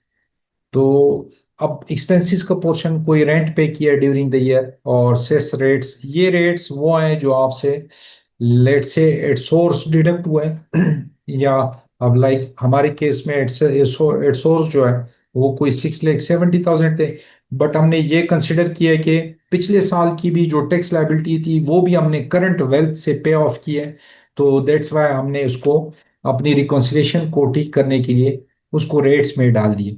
अब मोबाइल कम्युनिकेशन आपका जो एक्सपेंस है, मेडिकल है, इसको बाइफरकेट करके अगर आपके पास बिल है तो एज पर द बिल जो है ना आप वैल्यू यहाँ पे मेंशन कर सकते हैं। एजुकेशन फीस, कोई चिल्ड्रन की ज़कात, डोनेशन, कोई भी चीज़ आपने पे की है, और other household expenses, in case आपके पास कोई फैमिली कंट्रीब्यूशन है तो वो आप यहाँ पे डालेंगे तो वो खुद ब खुद लेस हो जाएगा। तो ये एक्सपेंसेस और ये इनफ्लो इनफ्लो से आउटफ्लो जो है ना लेस होके आपके पास नेट इंक्रीज आ गया 99,26,000, और ये मैच कर रहा है आपके जो है इस इंक्रीज इन वेल्थ से। तो आपकी वेल्थ रिकॉन्सिलेशन यहाँ पे कंप्लीट हो जाती है। अब इसमें एक चीज मेंशन करना जरूरी होता है कि आपने कोई ड्यूरिंग द ईयर कोई एसेट्स प्रॉपर्टी गिफ्ट या सोल्ड की है तो that must be mention in the return, जिस तरह हमने सेक्शन में पढ़ा था। और यहाँ पे अब मैं दोबारा आपको लेके जाऊंगा रिटर्न की तरफ। तो रिटर्न में आई hope so screen is share with you. यहाँ पे जो वेल्थ स्टेटमेंट है या एक्सपेंसेस या वेल्थ रिकॉन्सिलेशन है अंडर सेक्शन 116, तो इसमें पहले आप जो है ना एक्सपेंसेस वाला देख लीजिएगा, जो कि हमने एक्सपेंसेस अभी आपको बताया 39 लाख। इसकी बाइफरकेशन भी हमने आपको बताई है कि किस किस हेड में कौन कौन से एक्सपेंसेस। अगर आपको यू नो बेटर कि आपके पास एविडेंस है तो you should mention here properly according to their heads. But if you do not have any proper evidence or documents, so I will suggest that you should mention all the expenses other than having bills or proper evidence in other personal household expenses. Reason being कि अगर in case आपको notice आता है तो आपने गलत declaration की है कि मैंने फंक्शन गैदरिंग पे इतनी, तो you have to provide bills और एविडेंस अकॉर्डिंग टू दैट। तो इट्स बेटर कि आप जो है ना फिर वो एक्सपेंसेस यहाँ पे अदर हाउस होल्ड एक्सपेंसेस में क्लब करें, और कंट्रीब्यूशन फ्रॉम फैमिली मेंबर ये ऑटोमेटिकली वहां से लेस हो जाती है। तो net expenses again the same figure which I have shown in the Excel sheet. तो let's see the wealth statement के यहाँ पे आप देख सकते हैं एक प्रॉपर्टी हमने मेंशन की है जो कि हमारे पास कस्टडी में है, और एक प्रॉपर्टी थी जो कि हमने सेल की थी। तो आई विल एडवाइस कि जो प्रॉपर्टी आप लोग सेल कर लेते हैं, तो as I have told you earlier के द ऑफिसर जो होते हैं वो ही डजंट नो कि जो करंट ईयर का वो रिटर्न देख रहा है तो वो उनको आइडिया नहीं है कि अभी तो वेल्थ ये अचानक कैसे रिड्यूस होगा और ये कहाँ से चीजें आई है। तो अगर वो तौरली नहीं देखता तो वो अचानक जो है ना शो कॉज इशू कर देता है, नोटिस जो है ना भिजवा देता है। तो इसीलिए बेहतर है कि आप उस प्रॉपर्टी जो कि सेल की है और उसको ABC या हाउस नंबर जो भी है तो उसको आप यहाँ पे मेंशन कर ले, और स्ट्रीट और डिटेल और सारी ये भी मेंशन कर दे कि प्रॉपर्टी जो थी XYZ उसको आपने जो है ना परचेज किया था, डेट ऑफ परचेज ये था, दिस जो है ना और डेट ऑफ सेलिंग जो है ना सोल्ड एज एट, जो exact date as per deed, अगर आपके पास कोई सेल डीड वगैरह चीज़ें हैं तो उसके अकॉर्डिंगली, और आप जो है ना उसको ये मेंशन कर सकते हैं कि हमने जो है ना इसको आफ्टर 5 ईयर या आफ्टर 6 ईयर जो भी आपके ईयर्स बनते हैं, हमने सेल किया और selling price as per deed आपके पास अवेलेबल होती है, तो वो आप यहाँ पे मेंशन कर लिए करें। तो 1 साल तक उस प्रॉपर्टी को जो है ना सिर्फ मेंशन कर लिए करें इस पोर्टल पे। ये आपको जो है ना ये कोई इस तरह हार्ड एंड फास्ट रूल नहीं है, जस्ट फॉर योर अंडरस्टैंडिंग के इसका जो है ना बेनिफिट मिल सकता है। अब आपका जो बिजनेस कैपिटल है वो यहाँ पे जो हमने एसेट्स में डिक्लेयर किया था वो एज पर देट आप जो है ना वो यहाँ पे शो कर सकते हैं। मतलब जो भी आपका प्रॉपर रिकॉन्साइल करके जो एसेट्स का बिजनेस एसेट्स है वो आप यहाँ पे वेल्थ में प्रॉपर डिक्लेयर करेंगे कि आपके इसके साथ रिकॉन्साइल हो, स्टॉक डिक्लेयर्ड हो। तो ये आपके पास बिजनेस एसेट्स, और फिर आपके जो बैंक अकाउंट्स हैं जो मैंने शो किए, एक में जितना बैलेंस है और दूसरे में जितना बैलेंस, तो ये आपके पास जो है ना एसेट्स वाला पोर्शन, और आपके पास कोई व्हीकल है तो उसकी प्रॉपर डिटेल, और वो भी अगर आप सेल कर लेते हो तो उसमें जो है ना मेंशन कर लिया करें। ये डेट है, इसमें आपको एक्सप्लेन किया हुआ है एडवांसेस कोई आपने किसी को दिए हैं, यानी आपके एसेट का पार्ट है, और प्री पेमेंट्स है या रिसीवेबल्स है, सिक्योरिटीज है, तो वो सारी आप यहाँ पे मेंशन कर सकते हैं। और प्रेशियस पोजीशन में आप, चूंकि मोस्टली जो रिटर्न्स फाइल किए जाते हैं तो वो एग्जैक्ट जो आपने 10 15 20 ईयर्स बिफोर जो गोल्ड लिए होते हैं, यू नेवर नो के where are the receipts and what are the actual price at that time.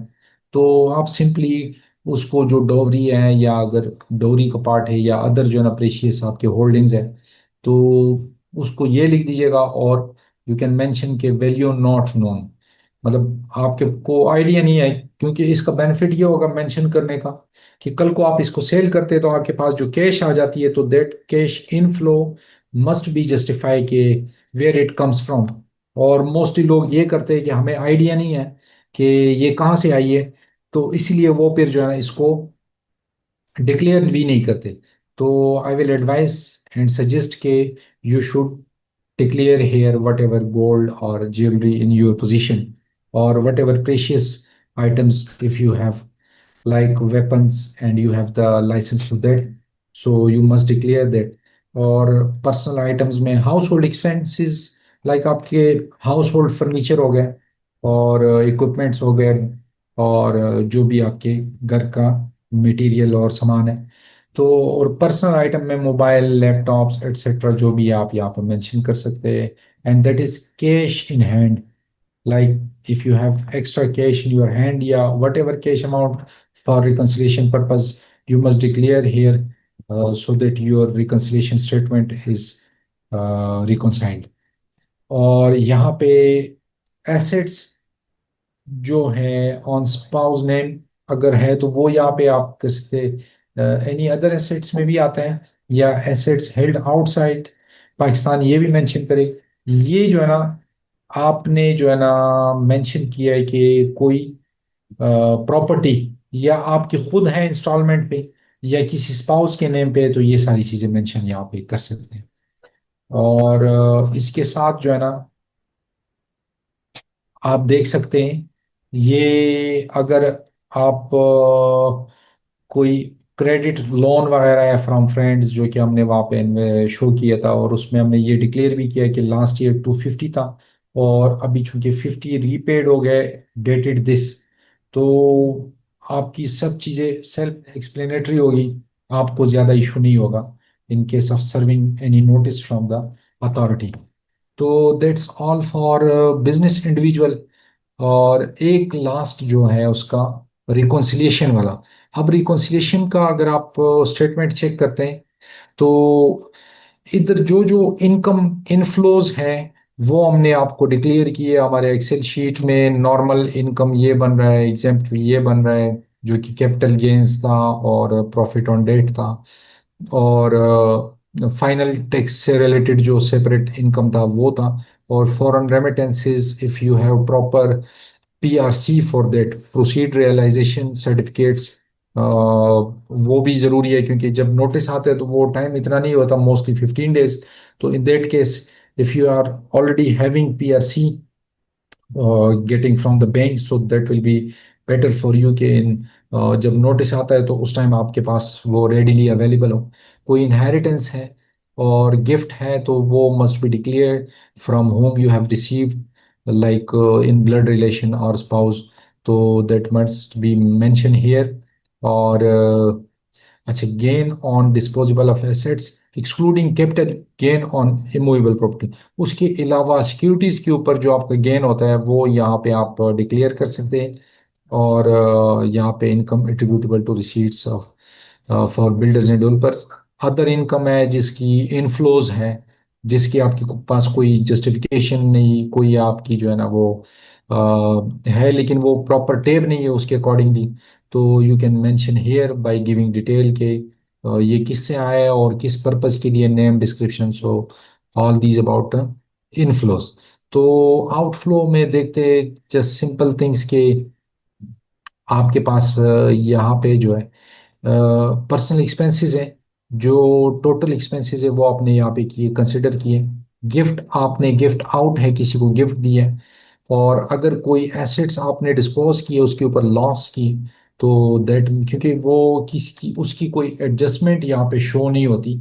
और इसमें आप ये भी लिख सकते हैं एडजस्टमेंट इन आउटफ्लोज। समटाइम आपको लॉस आता है एओपी के शेयर से, तो वो जब एओपी का शेयर जो मैं आपको यहाँ पे दिखाऊं अदर सोर्सेज में, आप उसको भी कंसिडर कर सकते हैं। अदर बिजनेसेस में, ये बिजनेस में अदर वाला जो टैब है, यहाँ पे अगर आपको जो है ना कोई share in text income from AOP, अगर यहाँ पे कोई जो है ना आपको लॉस आता है तो वो माइनस में यहाँ पे कंसिडर नहीं होता है समटाइम।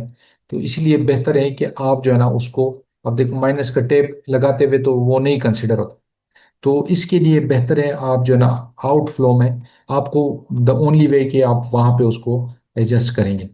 और जो प्रॉपर्टी आपकी सेल हो जाती है ड्यूरिंग द ईयर या सो एक्सपेंस आउट, तो उसकी जो वर्थ है यानी कॉस्ट जो उसकी बन रही है, वो आप यहाँ पे रिकॉन्सिलिएशन में सबसे एंड पे जो है ना ये आप यहाँ पे मेंशन करेंगे कि assets transferred sold gifted donated during the year.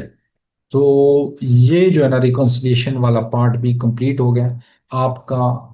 ये that's all about individual return, business individual and self individual return. तो आई होप सो कि it will be very much clear to you.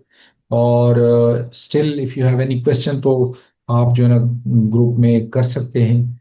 और साथ साथ मेरे partner जो है ना सलमान अहमद आंसर भी दे रहे हैं, तो फिर भी आप जो है ना पूछ सकते हैं। और कुछ क्वेश्चंस आए हुए थे कि स्लाइड्स जो है ना वो मैं कोशिश करता हूँ टीएसपीडी को शेयर करके, तो आपको वहां से मिल जाएगी इंशाल्लाह। तो ये तो आपको हो गया इंडिविजुअल वाला। तो अभी हम जो है ना डिस्कशन करते हैं, हमारे पास जो एओपी है। टाइम तो शॉर्ट है, लेकिन ये कि मैं ज़रा एक एओपी की इंट्रोडक्शन दे देता हूँ। तो उसमें जो एओपी है, एओपी की आपको मैं एक पोर्टल भी उसका दिखा देता हूँ कि एओपी भी सेम एज इट इज़, लेकिन एओपी का जो एनटीएन है वो इंडिविजुअल के एनटीएन में जाके वहाँ से पहले आप जो है ना इसको करते थे जो है एफबीआर जाके डॉक्यूमेंट्स देके, लेकिन अभी उन्होंने थोड़ा सा इजी कर दिया है कि आप जो भी उसके पार्टनर्स या मेंबर्स हैं उनके लॉगिन से जाके ना आप उस एओपी को रजिस्टर कर सकते हैं। कंडीशनल के उनको जो है वेरिफिकेशन कोड जाएंगे और वो आपने फीड करनी। तो अब ये एक सैंपल एओपी है जिसका हमारे पास ऑलरेडी लॉगिन पासवर्ड अवेलेबल है। अगर ये पासवर्ड चेंज हुआ है तो फिर आप या तो फॉरगॉट करेंगे और या जो है ना नया पासवर्ड जो है ना जनरेट करेंगे वहां से। तो अभी मैं यहाँ पे आपको इसको एक दफ़ा लॉग इन कर लेता हूँ। @20251। जी, ये हमारे पास जो है ना वो एक sample AOP association of person. इसकी रिटर्न हम जो है ना सेम वही प्रोसीजर है। और इसके अकॉर्डिंगली हम जो रिटर्न फाइल करेंगे वो है लाइक नॉर्मल रिटर्न। तो सेम प्रोसीजर ईयर सिलेक्ट करके और कंटिन्यू करेंगे। तो लेकिन यहाँ पे चूंकि ऑलरेडी ड्राफ्ट में पड़ा हुआ है तो वो आपको अलाउ नहीं करता। The same documents initiated by you is available in draft. तो अब ड्राफ्ट से जो है ना हम उसको उठाएंगे। तो ये ड्राफ्ट है और इस ड्राफ्ट में जो है ना इनकम टैक्स रिटर्न यहाँ पे डिक्लेयर्ड है। हमने ऑलरेडी ओपन किया हुआ है under section 114 for tax period 2025। इसको हम यहाँ पे एडिट करते हैं। तो एडिट से जो है ना यहाँ पे आपके पास आ जाता है पोर्टल। इसमें चूंकि वेल्थ स्टेटमेंट नहीं होता, चूंकि ये एओपी है, तो उसका बिजनेस एसेट्स वाला, बिजनेस के अंदर ही एसेट्स वाला पोर्शन होता है। तो इससे पहले मैं ज़रा आप लोगों को एक्सेल शीट इसकी दिखाता हूँ कि इसकी हम कैलकुलेशन कैसे करेंगे और किस तरह से फिर उसकी ट्रीटमेंट होगी। यहाँ पे एओपी की मैं आपके साथ स्लाइड शेयर कर रहा हूँ, ये एक्सेल शीट आप यहाँ पे देख सकते हैं, जो है ना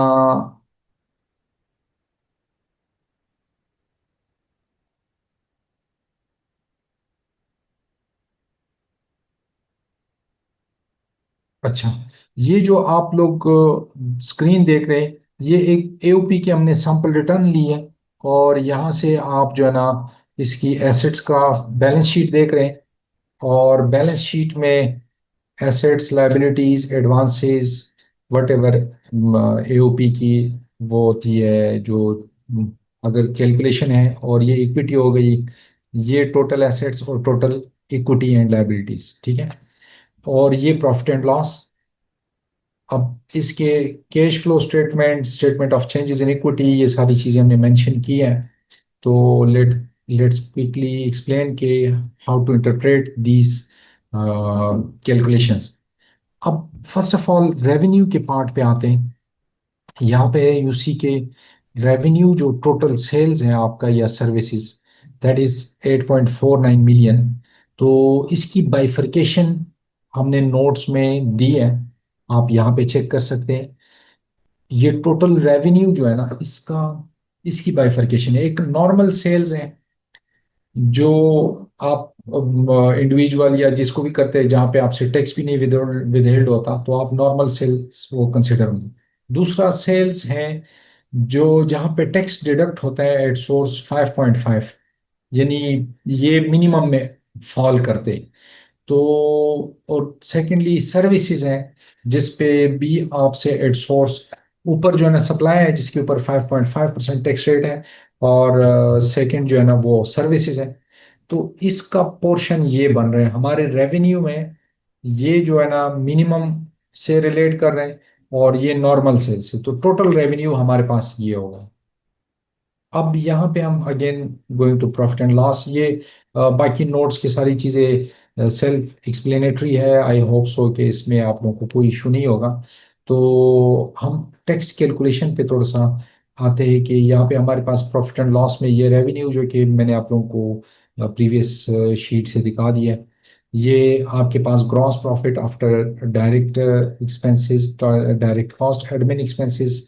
तो आपका जो है ना नेट ऑपरेटिंग प्रॉफिट आ गए, और अदर इनकम इफ एनी, और profit before taxation, financial charges if any, provision for taxation हम जो है ना यहाँ पे चेक करते हैं कि ये कैसे आया है। और यहाँ पे प्रॉफिट बिफोर टैक्सेशन हमारे पास टैक्सेबल प्रॉफिट ये आ रहा है। अब ये प्रोविजन फॉर टैक्सेशन, तो ये नेट प्रॉफिट आफ्टर टैक्स, और अगर प्रीवियस कैरी फॉरवर्ड है तो वो हम यहाँ पे कंसिडर करेंगे। तो टोटल हमारे पास accumulated profit transfer to balance sheet, तो वो यहाँ पे हमने जो है ना इसके अंदर पार्क करनी। तो अब इसकी डिटेल जो है ना statement of changes in equity है कि जो प्रॉफिट का शेयर है टोटल ये, तो किस पार्टनर का कितना परसेंट शेयर था वो उनको एलोकेट हो गया, उनकी टोटल इन्वेस्टमेंट जो इनिशियल थी वो ये थी, प्रॉफिट का शेयर ये बन गया, अब उनकी वर्थ ये बन गई। टोटल जो ना हमारे पास एसेट्स की ये डिटेल है, और उनकी इक्विटीज की ये डिटेल है, टोटल इक्विटी। अब यहाँ पे ना जरा कैलकुलेशन देखते हैं कि इसकी टैक्स लायबिलिटी बड़ी इंपॉर्टेंट है, क्योंकि अक्सर जो हमारे स्टूडेंट्स या मेंबर्स जो फ्रेश होते हैं उनको इसमें इशू होता है कि मिनिमम टैक्स की कैलकुलेशन कैसे की जाए। ये this is called minimum, this is called taxation के, ये प्रॉपर टैक्सेशन इसकी हम करते हैं कैलकुलेशन। इसकी हम जो है ना यहाँ पे टैक्स कैलकुलेशन में मैं आपको लेके जाता हूँ कि ये 300,000 टैक्स लायबिलिटी कैसे बन गई। जो ये स्लेव रेट है इसके ऊपर जो टैक्स लायबिलिटी बनती है वो है 1,90,000। But how to calculate 300,000 on taxable income, this taxable income. तो इसकी जो है ना यहाँ पे हमने डिटेल दी है। अब यहाँ पे जो है ना आप लोग देख रहे हैं कि हमारे पास जो टोटल इनकम का पोर्शन था वो ये था, टोटल रेवेन्यू। टोटल रेवेन्यू में नॉर्मल सेल्स और सर्विसेज, और सेकेंडली जो है ना आपका मिनिमम आ रहा है। तो मिनिमम में दो थे, एक था सेल्स का, दूसरा सर्विसेज का, हमने दोनों एग्जांपल्स लिए, तो टोटल आपके पास रेवेन्यू ये आ गया। अब जो मिनिमम है उसके ऊपर ये विदहोल्डिंग हुई है, एट सोर्स उनसे ये डिडक्शन भी हुई है 5.5 के बेसिस पे, और ये 11% के बेसिस पे ये टैक्स डिडक्शन हुई। टोटल ये डिडक्शन हुई है 1,48,000। तो अब जो है ना, हम यहाँ पे सिर्फ ये चेक करते हैं कि जो ये नॉर्मल इनकम है हमारे पास, जो 13 लाख नॉर्मल इनकम आ रहा था, उसके ऊपर जो टैक्स कैलकुलेट करते हैं वो ये बनता है as per slab rate, normal income tax. ठीक है। अब 1,90,000 जो है ना हमारे पास नॉर्मल इनकम आ गया। अब इन दोनों की कैलकुलेशन, चूंकि इन पे ऑलरेडी यहाँ पे टैक्स डिडक्शन भी हुई है 41,000 for on sales and 1,07,000 on services provided through for customers। तो अब यहाँ पे ये जो हम कैलकुलेशन करेंगे, इसमें पहले हम कैलकुलेट करेंगे कि इसका अपॉर्शनमेंट क्या है, यानी जो आपकी टैक्सेबल इनकम है वो क्या है। जो यहाँ पे हमने शो किया था कि out of total revenue 750,000 were supplies on which tax has been withheld at source, that is 5.5%, and the tax amount is there। तो इसका हम प्रोपोर्शनेट फाइंड करेंगे कि टोटल रेवेन्यू में इसका पोर्शन क्या है। तो इसकी आप लोग देख सकते हैं कि जो अ, ये टैक्स लायबिलिटी है, जो total total taxable income before tax जो ये इनकम बन रही है, ये मैं आपको दोबारा यहाँ से चेक करा देता हूँ। ये हमारे पास टोटल टैक्सेबल इनकम आ रही है बिफोर टैक्स जो इनकम है। तो अब इसकी जो है ना, हमने ये लिया और इसको डिवाइड किया, divide by total income. Total income के ऊपर ये नेट टैक्सेबिलिटी थी। ये डिवाइड करने के बाद इसको हम मल्टीप्लाई करते हैं जो सेल्स का पार्ट है। तो ये हमारे पास इसका प्रोपोर्शनेट ये बन रहा है, यानी ये अगर आप लोग देखें कि ये 147 कहाँ से आ रहा है, हमने ये टैक्सेबल इनकम को टोटल रेवेन्यू पे डिवाइड किया और प्रोपोर्शनेट ऑफ सेल्स हमने फाइंड आउट करने के लिए उससे मल्टीप्लाई किया, हमारे पास ये आ गए। Same in the case of services provided where tax has been withheld at source. तो यहाँ पे भी यू कैन सी के taxable income divide by total revenue and multiply by proportionate of services provided where tax has been withheld at source 107। तो यहाँ पे हमें proportionate income का पोर्शन फाइंड होगा, ये टैक्स नहीं है, ये इनकम का पोर्शन आ। अब इस इनकम के पोर्शन पे हम फाइंड आउट करेंगे कि टोटल टैक्स लायबिलिटी कितनी बनती है। ये आप यहाँ पे देख सकते हैं, जो है ना, इसको ये जो है हमने इस टैक्स में, इस टैक्सेबल इनकम में हमने ये जो है ना, ये फाइंड आउट किया हुआ था कि ये कैसे जो है ना कहाँ से आया था, वो tax liability as per slab rate. तो इसमें टैक्स का पार्ट कितना बन रहा है, यानी जो ये टैक्सेबल इनकम है इसमें से इन दोनों का पार्ट कितना बन रहा है, तो वो हमने यहाँ पे कैलकुलेट किया है 11%। तो हमारे पास जो है ना ये परसेंटेज आ गए, और उसके साथ जो है ना वो हमने इसके टैक्सेबल इनकम से मल्टीप्लाई किया, कि जो हमने यहाँ पे टैक्सेबल इनकम कैलकुलेट की थी उसके साथ मल्टीप्लाई करके जो 11% रेशो आ रही है, तो हमारे पास जो है ना इसके ऊपर जो टैक्स लायबिलिटी बनती थी वो ये, और इसके ऊपर ये proportionate of this taxable income जो है ना, हमने ये टैक्स लायबिलिटी। अब मतलब वो मिनिमम टैक्स था। अब फर्दर जो नॉर्मल टैक्स इनके ऊपर बन रहा है वो जितना ऑलरेडी डिडक्ट हुआ है उससे माइनस करके ये वाला जो इनका मिनिमम टैक्स था ये लेस करके, तो टोटल आपके पास फर्दर जो है ना इन केसेस में ये टैक्स लायबिलिटी बन रही है जो ऑलरेडी विदहेल्ड हुआ है, और जो है ना ये लेस करके नॉर्मल वाला, तो मिनिमम जो है ना आपके पास ये फर्दर टैक्स पेएबल है। तो इसकी जो है ना अगर हम आपको पोर्टल पे एंट्री या दिखाएंगे तो वहाँ पे आपको आइडिया हो जाएगा कि जो है ना ये हमने कैसे कैलकुलेट किया। ये वंस अगेन मैं आपको ज़रा इसकी ब्रीफिंग दे दूं कि यहाँ पे हमने टोटल रेवेन्यू में से हमने प्रोपोर्शनेट फाइंड किया कि इसका पोर्शन क्या है, sales where tax deducted at source and services where tax deducted at source. ये हमारे पास आ गए थे ये रेवेन्यू। अब हमने जो नॉर्मल टैक्स बनता था इस इनकम के ऊपर वो ये टैक्स लायबिलिटी है। और अब इसका हमने जो ना प्रोपोर्शन फाइंड आउट किया कि this tax divide by taxable income, तो ये प्रोपोर्शन 11% बनता है। तो 11% इसका हम लेके, ये तो इसका ऑलरेडी टैक्स बनता ही था, तो फर्दर जो मिनिमम टैक्स बन रहा है वो ऑलरेडी जो टैक्स डिडक्ट हुआ है उससे ये वाले लेस करके आपके पास जो है ना अगर आप देख सकते हैं तो ये टैक्स लायबिलिटी आपके पास, यानी टोटल 1,10,000 जो है ना आपको फर्दर टैक्स पे करना है। तो 1,10,000 प्लस 1,90,000 हमारे पास टोटल टैक्स लायबिलिटी बनती है, दैट बिकम्स 300,612, 3,06,612 रुपीज। तो ये हमारे पास टैक्स लायबिलिटी। अब मैं आपको जो है ना ये बैलेंस शीट का भी ये आपको पता चल गया, statement of changes in equity भी बता दिए है, cash flow same as it is जिस तरह नॉर्मल हम फाइंड आउट करते हैं। तो टाइम शॉर्ट होने की वजह से कुछ टाइम्स क्वेश्चन आंसर सेशन को भी रख लेते हैं, और डिप्रिसिएशन स्केजुअल भी जो है ना फिक्स एसेट स्केजुअल जो भी है। और हम यहाँ पे अभी जाते हैं प्रैक्टिकल कि कैसे हम जो है ना अभी इसको कैलकुलेट करेंगे। अब यहाँ पे देखें, जो भी आप रिटर्न करते हैं तो रिटर्न को छोड़ने से पहले एक दफ़ा कैलकुलेट करना ज़रूरी है, हर एक ट्रांजैक्शन के बाद बेहतर है, और फिर उसको सेव करना। क्योंकि अगर ये पोर्टल का इशू हुआ या आप चले गए और साइन आउट हो गए तो वो डेटा लॉस हो जाएगा जो आपने डेटा एंटर किया होता है। तो अब पहले जो है ना इसका ठीक है।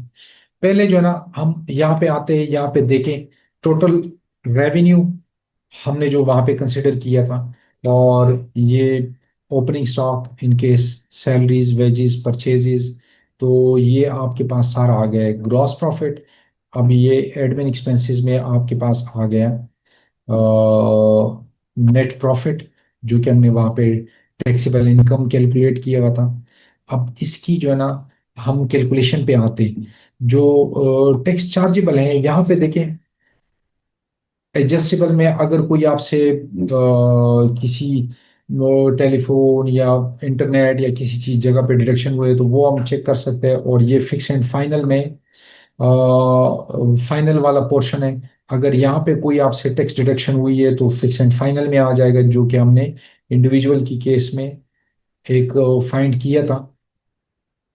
और जो मिनिमम वाला यानी जो जिसकी अभी हम जरा इस पे फोकस करेंगे कि ये मिनिमम वाला पोर्शन है, इसमें आप देख सकते हैं वो जो दो सेल्स हमने किए हुए थे जिसपे टैक्स भी डिडक्ट हुआ था, और जो है ना उसके ऊपर 11% सर्विसेज के ऊपर भी। तो इसकी सिर्फ मैं आपको जस्ट एक सिंपल दे देता हूँ, तो इसके साथ हम वाइंड अप भी करते हैं। और यहाँ पे आ जाता है आपके पास मिनिमम टैक्स, ये डिडक्ट हुआ है और बनता भी इतना था और डिडक्ट भी हुआ है। कंप्यूटेशन पे आते हैं, आपके पास टैक्सेबल लाइबिलिटी टैक्सेबल इनकम आ रही है 16,68,330, और इस पे टैक्स चार्जेबल ये बन रहा है। नॉर्मल टैक्स जो हमने आपको शीट में दिखाया वो 1,90,499, और जो आपका difference of minimum tax chargeable था वो ये था, और विद हेड जो है ना ये हुआ है। अब ये जो difference of minimum tax chargeable है ये इसकी कैलकुलेशन ये वाली है, लेकिन यहाँ पे चूंकि क्लियर नहीं होता तो इसलिए आप जो है ना वो एक प्रोपोर्शनेट हमने जो है ना एक फाइंड आउट किया था इस टैक्सेबल इनकम का, और फिर उस पे ये ऑलरेडी विदहेल्ड हुआ था, टैक्स भी चार्ज इतना हुआ था, प्रोपोर्शनेट ये वाला है। और इसके बाद एट्रीब्यूटेबल टैक्सेबल इनकम जो है ना वो ये बन रहा था, tax on attributable taxable income, तो ये बन रहा था। और ये हम इससे लेस करेंगे तो रिमेनिंग जो 24 और 85 ये टोटल बन रहा है जो है ना आपको टैक्स लाइबिलिटी आ जाती है। तो ये आई होप सो कि it will be clear to all the members and students. और ये आप देख सकते हैं, और इसको आप फर्दर अगर कोई क्वेश्चन हो तो आप पूछ सकते हैं। तो that's all from my side. Now over to you mister फाज साहब, and thank you so much to the president साहब, he is here with us for the sake of institute and our students and members. Thank you so much. Thanks to all. Thank you, sir, for the detailed and practical presentation. Next, I would like to invite today's guest of honor, Mr. Ghulam Mustafa Qazi, President of ICMA International, to share a few words with us. Thank you very much. Assalamu alaikum, dear participants. It was a great training.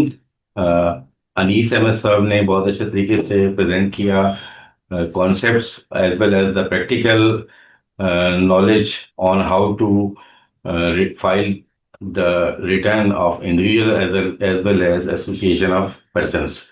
Well done, Mr. Anis sir. That was a great presentation. And I hope कि जो हमारे participants हैं उन्होंने really learn किया होगा इससे। इसमें दो तरह के पार्टिसिपेंट्स हैं, एक वो लोग जो ऑलरेडी प्रैक्टिस कर रहे हैं, मे बी कि वो ऑलरेडी वेल अवेयर होंगे यकीनन, लेकिन बहुत सारे नए लोग हैं जिन्होंने आपको इसको लर्न किया होगा। मैंने भी आज की प्रेजेंटेशन से बहुत सारी नई चीज़ें सीखी हैं, जो रिसेंट अमेंडमेंट्स आई हैं, ट्रीटमेंट जो चेंज हुआ है उस हवाले से। I think it was a very beneficial session. Nafees Ahmad साहब, थैंक यू वेरी मच। और thank you very much the directorate of the technical support and practising members committee, specially Qazi साहब, फहद एंड अदर्स। और आई होप कि हमने जो series of training शुरू की हैं फॉर द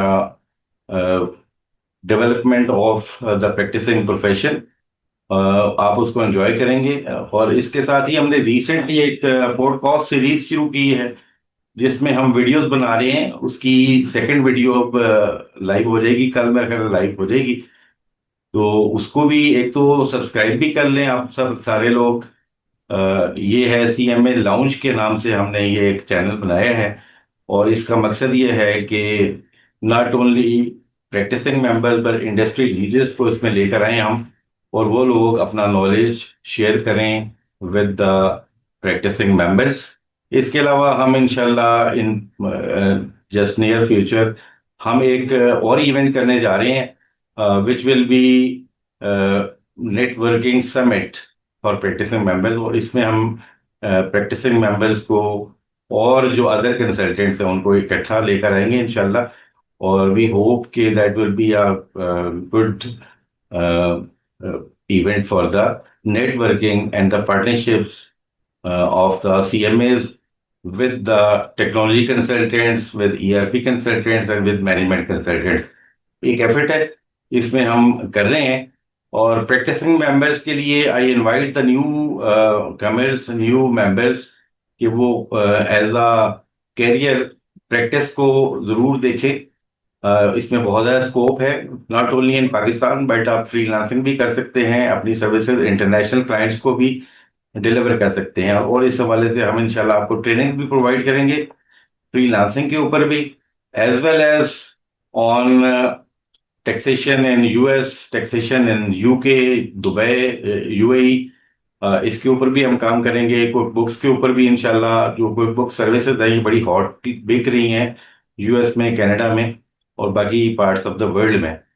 तो being a supporting hand to the practicing members, हम लोग स्ट्राइव कर रहे हैं कि प्रैक्टिसिंग मेंबर अपना बिजनेस प्रमोट कर सकें। इस हवाले से आपकी सजेशंस जो होंगी वो आई वेलकम, कि कोई और सजेशन दे। तो इसके अलावा हमने एक प्लान भी बनाया है जिसमें हमने ट्रेनिंग्स की लिस्ट हमने पूरी अप्रूव की है। और इसी हवाले से ये जो ट्रेनिंग, आज की ट्रेनिंग थी, जो माशाल्लाह बहुत अच्छे तरीके से डिलीवर की गई है। आई होप कि you will enjoy all these trainings. और इसमें आप लोगों से एक स्पेशली जो प्रैक्टिसिंग मेंबर्स हैं उनसे रिक्वेस्ट है कि आप लोग अपना होराइजन ऑफ सर्विसेज बढ़ाएं, नई टेक्नोलॉजीज से बेनिफिट उठाएं। आर्टिफिशियल इंटेलिजेंस के टूल्स हैं जो आपको हेल्प करते हैं, ब्लॉकचेन टेक्नोलॉजीज अब आ गई हैं, डेटा साइंस आपके पास आ गई है।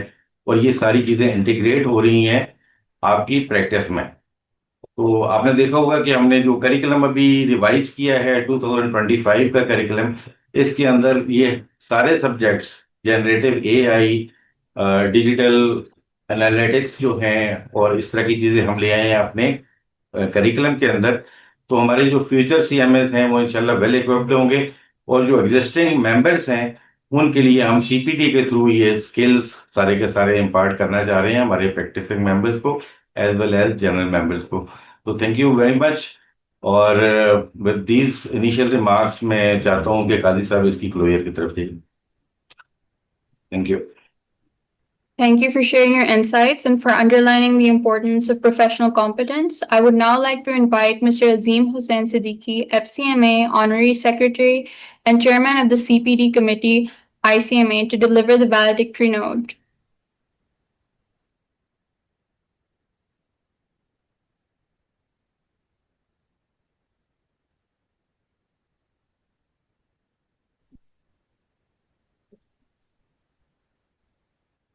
अस्सलाम वालेकुम। वालेकुम अस्सलाम। मिस्टर अजीम सिद्दीकी, चेयरमैन सीपीडी कमेटी। सबसे पहले तो ये कि आज की इस माशाल्लाह एक कामयाब वेबिनार के लिए मैं टीएसपीडी कमेटी को कंग्रेचुलेट करना चाहूँगा, और इस नेशनल सीपीडी कमेटी की कोलैबोरेशन में आज ये हमने जो वेबिनार मुनक्कद किया है, it is very encouraging to see that at one moment we touched approximately 275 members who joined, और उसके अलावा मैं बड़ा खुशी हुई ये देख के कि हमारे जो ट्रेनर हैं माशाल्लाह इतना उबूर रखते हैं इस सब्जेक्ट के ऊपर, कि जहां उन्होंने हमें लॉ की रिक्वायरमेंट्स बताई, फिर उसके बाद कंप्यूटेशनल एस्पेक्ट, यानी सिर्फ थ्योरेटिकल एस्पेक्ट्स नहीं बताए बल्कि कंप्यूटेशनल एस्पेक्ट्स बताए, और फिर फाइलिंग ई फाइलिंग के हवाले से जब बात की तो it was very good to see के प्रैक्टिकल एस्पेक्ट, यानी थ्योरेटिकल, कंप्यूटेशनल और प्रैक्टिकल एस्पेक्ट्स तीनों आज के इस वेबिनार में कवर किए गए। मैंने शुरू का तकरीबन काफी पोर्शन सुना, दूसरा मैं एंड का कुछ पोर्शन में अटेंड नहीं कर पाया राइट नाउ, बिकॉज मैं कराची में इस वक्त एक सेमिनार में मौजूद हूँ आईसीएमए में ही, लेकिन ये कि मैं फॉर द टाइम बीइंग जाहिर है ये वैलिडिटी नोट था और इट इज़ वेरी गुड। और ये हमारी एक कोशिश होती है कि हमारे सारे जो ट्रेनर्स हैं उनको इनकरेज करने के लिए अगर हम कुछ अल्फाज अदा कर सकें तो इनके लिए ये एक मोटिवेशन होती है। और मतलब बगैर किसी मुबालगे के मैं ये कहूँगा कि आज के ट्रेनर नफीस साहब ने माशाल्लाह जिस तरह से इस वसी टॉपिक का इहाता किया है वो काबिल सताइश है। और टीएसपीडी कमेटी को मैं फिर ख़ास तौर पे मुबारकबाद दूंगा, अब्दुल हफीज़ काजी साहब को और उनकी पूरी टीम को, कि जिस तरह से ये अरेंज किया इन्होंने इस वेबिनार को, और बड़ा टाइमली अरेंज किया माशाल्लाह। और आखिर में मैं प्रेसिडेंट साहब का भी शुक्रगुजार हूँ कि जिन्होंने अपनी मसरूफियात से टाइम निकाल कर और Thank you, sir, for your thoughtful closing remarks. This brings us to the end of today's webinar. On behalf of ICMA International, I thank all of our speakers, our distinguished guests, and all members for their active participation. We hope this session has enhanced your understanding and confidence in e-filing your income tax returns. Allah Hafiz.